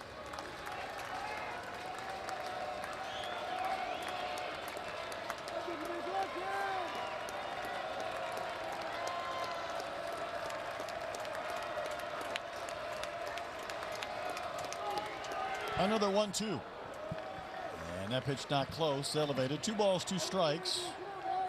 Tennessee got their first 2 base runners aboard in the 8th with a walk and a hit batter. And then Nixon came into the game inheriting a 2-0 count to Lipscomb. Got the line out to left, then a strikeout of Ortega. A count 2-2 to Dickey.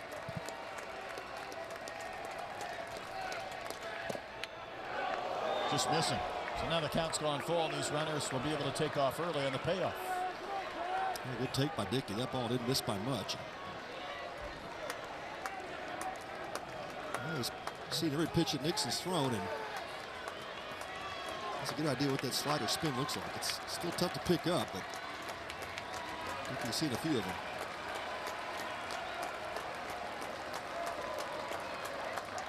Nixon comes set. Runners take off. The payoff missed.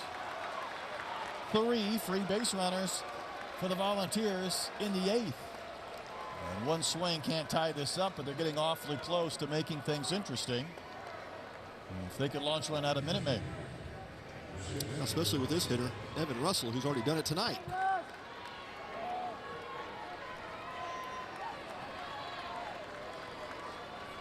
Russell singled and homered his homer in the 5th inning. Put Tennessee in front 1-0. Smash line drive that ended up a couple of rows deep in the Crawford boxes. All of a sudden, Nixon, after looking really good through a couple of hitters and getting ahead of Dickey, lost Dickey with a walk, and he misfires on the first one to Evan Russell. By the way, this is a pretty dangerous hitter to be batting 8th in any lineup. And how many times you see a guy with this kind of power? And really with the start of the year he's had. Winning the game batting 300. And the 6 hits, 5 for extra bases.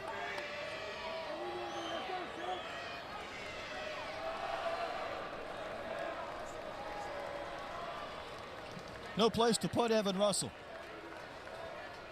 Base is full of volunteers. It's fouled back in our direction. Fastball up in the zone and kind of middle in. Just enough in to tie Russell up. But not a bad pitch to hit.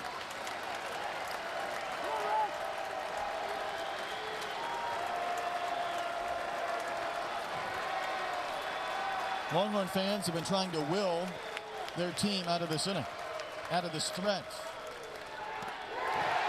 Leaned on the slider, Pat. That's the signature pitch. Aaron Nixon nails it. Guess the Horns out of trouble here in the 8th inning. They lead 7-2.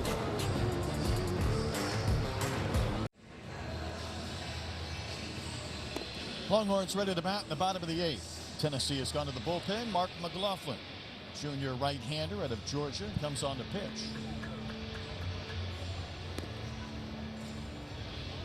A couple of innings of work so far this year with 5 strikeouts.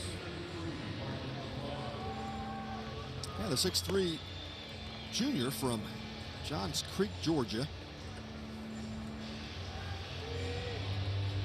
Making his 3rd appearance of the season. Giving up an earned run. Now becomes the 5th Tennessee pitcher. So which team has used 5? And for these Longhorns, they were able to get on the board in the 5th inning with a Faltini homer.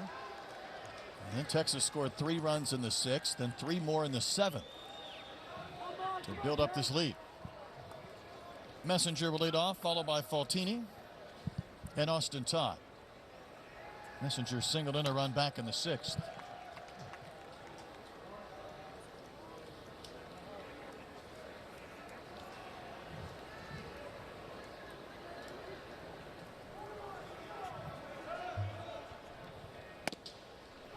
The transfer rule in all of college sports is an interesting one, but to be able to have immediate eligibility to transfer within your own conference for a guy like Messenger to be in the Big 12, albeit at a different destination in Kansas, and all of a sudden you're on the #1 team in the nation.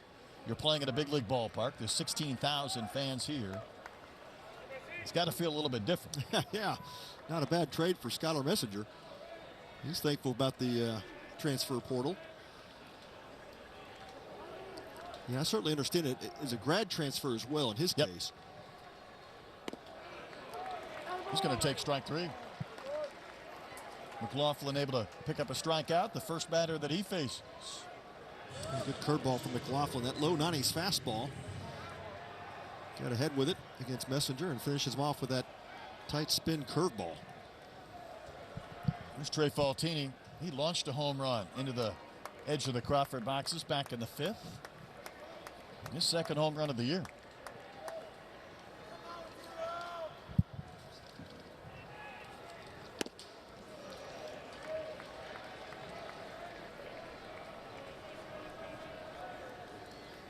Pretty good fastball to start the sequence against Faltini, coming at 93.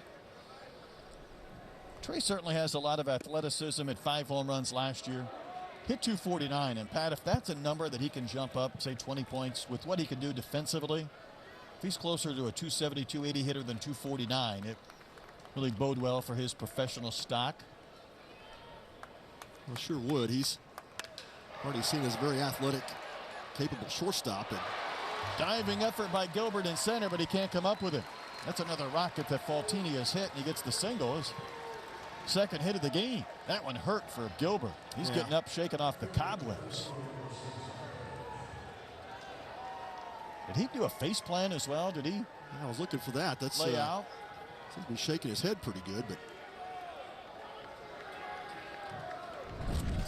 let's take another look. yeah, that head did hit pretty hard.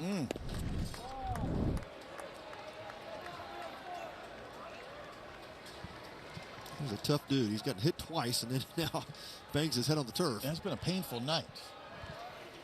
Here's Austin Todd, who's a guy coming back off a shoulder injury. Hitless in 3 at-bats.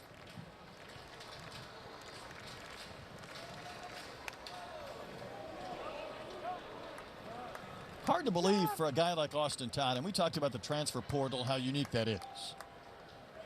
But Todd is such a veteran that this year it was the 6th consecutive opening day start. Is that, I know incredible. it's possible because it happened. Well, he gets ribbed all the time in the clubhouse for being around for so long, but they drop a grandpa on him every so often in the clubhouse. It does. Seems like he's been here forever. It's one thing to be on a team, maybe there's an injury year, or we all know about the COVID year, but to start on opening day for 6 straight years, it's going to wave and miss. So a couple of strikeouts for McLaughlin.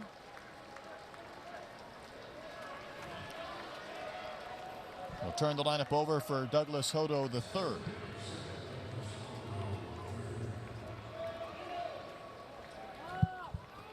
He started off that 7th inning in which Texas scored 3 runs, dropped down the bunt hit.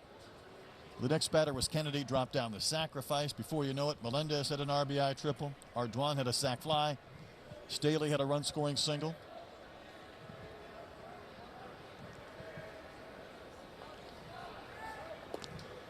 Faltini really scrambling to get back into the base. Yeah, and Hodo kind of started that 7th inning up with just that fairly innocent bunt down the third baseline. That was his first hit of the night. But, got the energy moving in the dugout.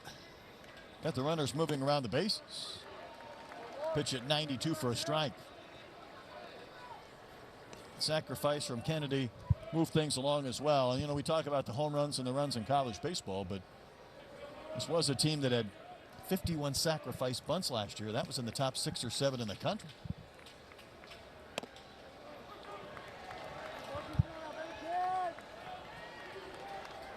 Laughlin looking sharp.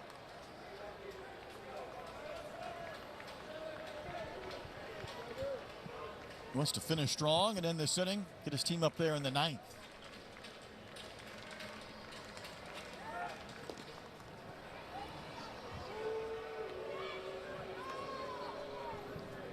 Faltini has not attempted to steal this season. McLaughlin's trying to keep him close.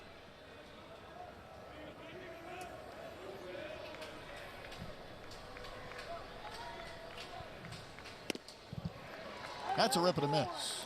That was 3 strikeouts for McLaughlin in the 8th. Looked around a single. On we go to the 9th inning. Last chance for the Volunteers.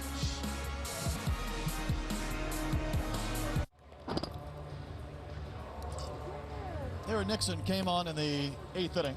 A couple of base runners aboard and got the final 3 outs. Now he's back here in the 9th looking to shut the door and give the Texas Longhorns a 10-0 start to 2022. Yeah, we knew something had to give tonight with both these teams coming in undefeated.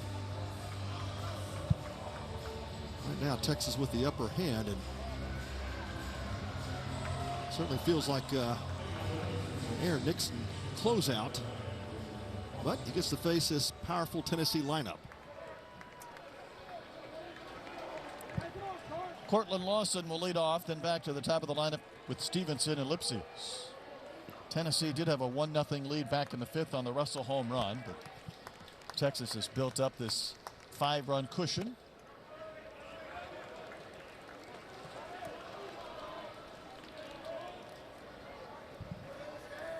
Lawson's got a couple of base hits out of the 9 hole.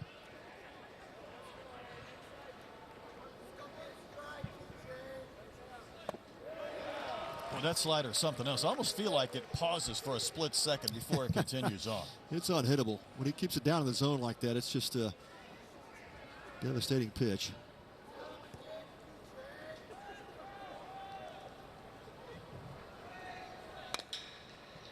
Ground ball to short. Faltini will charge and throw on the run. That was nifty. One shortstop takes care of the other. One out. Ninth inning. Yeah, Faltini's so athletic at that position and just makes it look so smooth and easy. And it's really not that easy of a position. He just makes it look easy. He's had a good night. Trey Faltini. That ball almost popped out of his glove, and I think he was telling his double play teammate that it just about squirted out of There you go. the bottom. Hit part of that palm and popped up on him. Just about. That's good hands when you can have a ball stick there and you don't kick it. Yeah, that's exactly right. That ball easily pops out of your glove and goes down as an error. Soft hands. Stevenson's 0 for 4. Leadoff hitter for the Vols. Got a pinch hitter, I think. It is. So Blake Burke will hit. De La Salle High School product in California. Just a little bit short of the witching hour. Tony Vitello says, hey, Blake, grab a bat. You got to Right. see this slider from Nixon.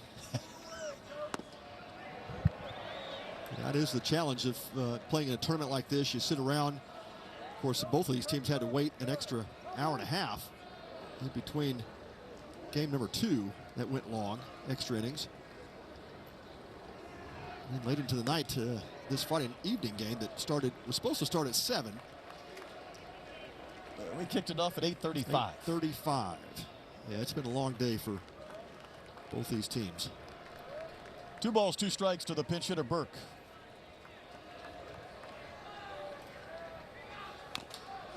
Burke able to get a piece of that slider to chop it back to the screen.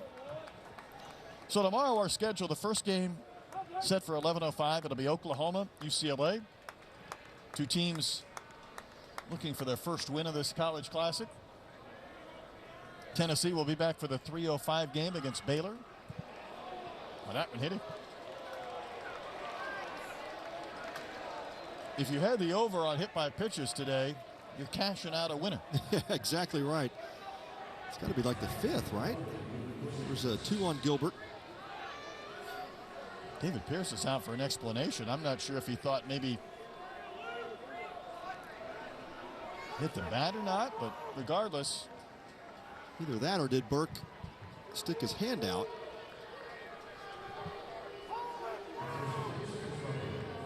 Ethan Payne is going to run. Well, umpire's going to come together on this one as well, and you can challenge that play. That's exactly what's going to happen. Well. So Longhorns have challenged the hit by pitch on Blake Burke.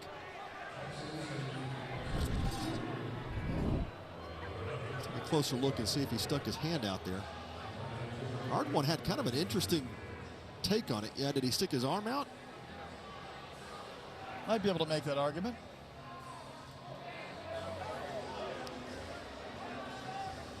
He's also striding a bit into that pitch. Yeah, he's kind of riding into it a little bit, and the hands drop. I think that might be a pretty telling replay. Yeah. Usually the hands don't drop into the zone like that, so. It was not a natural baseball swing movement. But you also don't want to stick your hand onto a pitch Not coming really. at 90 miles an hour. I mean, look at his stance right there. That's a Yeah. unique setup. You see Ardwan moving in to catch the ball, so it definitely wasn't a strike.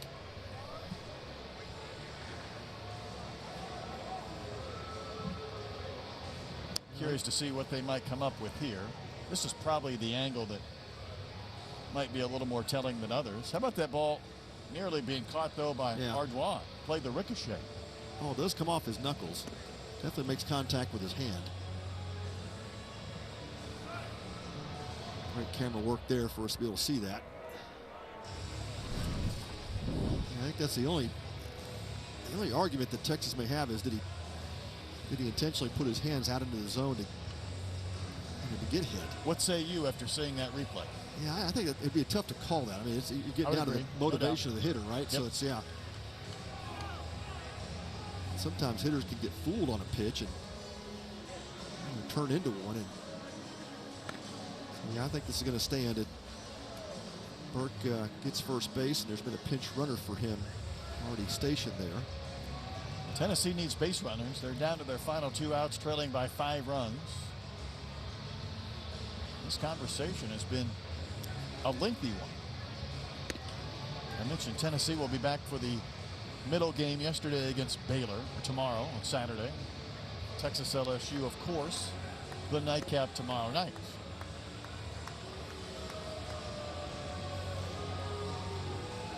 We might hit Saturday before this replay ends.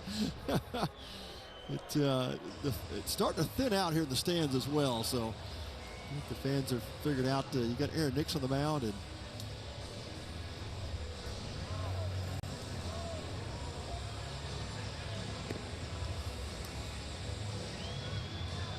I feel like the suspense has been ratcheted up with this wait. it has been. You feel like when they're taking this long, it's something's going to happen here that maybe we're not expecting, I'm guessing.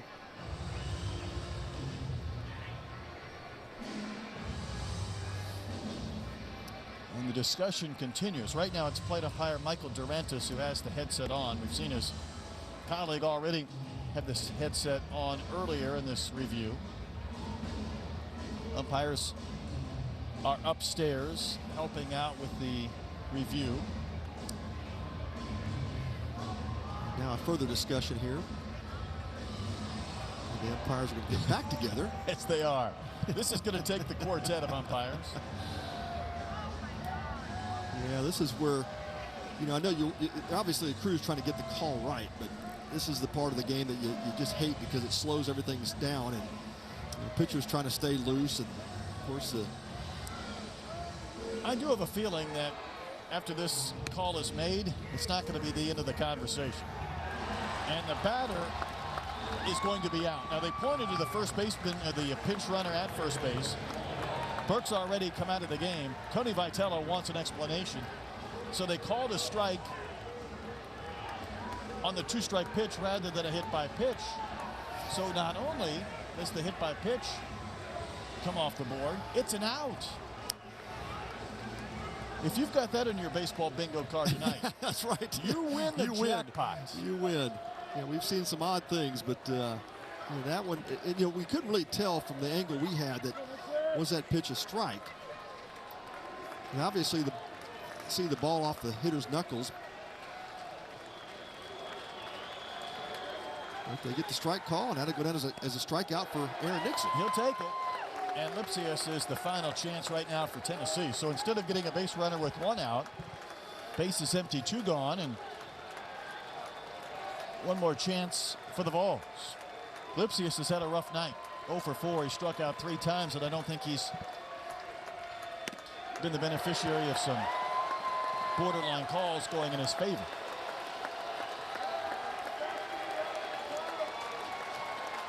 And now down to 1 strike.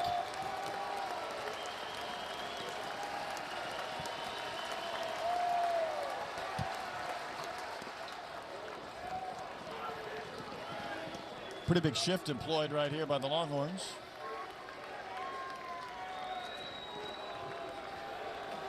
Faltini, the only infielder on the left side of the diamond.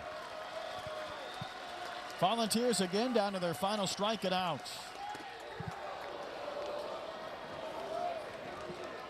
Couple of minutes shy of midnight. Tennessee trying to continue this game. Well, Nixon not pitching into the shift either. He's throwing pitches outside, Great point. fastballs away. Yep. See if he comes back with a slider here. The 2-2. And Lipsius is able to serve it foul and stay alive.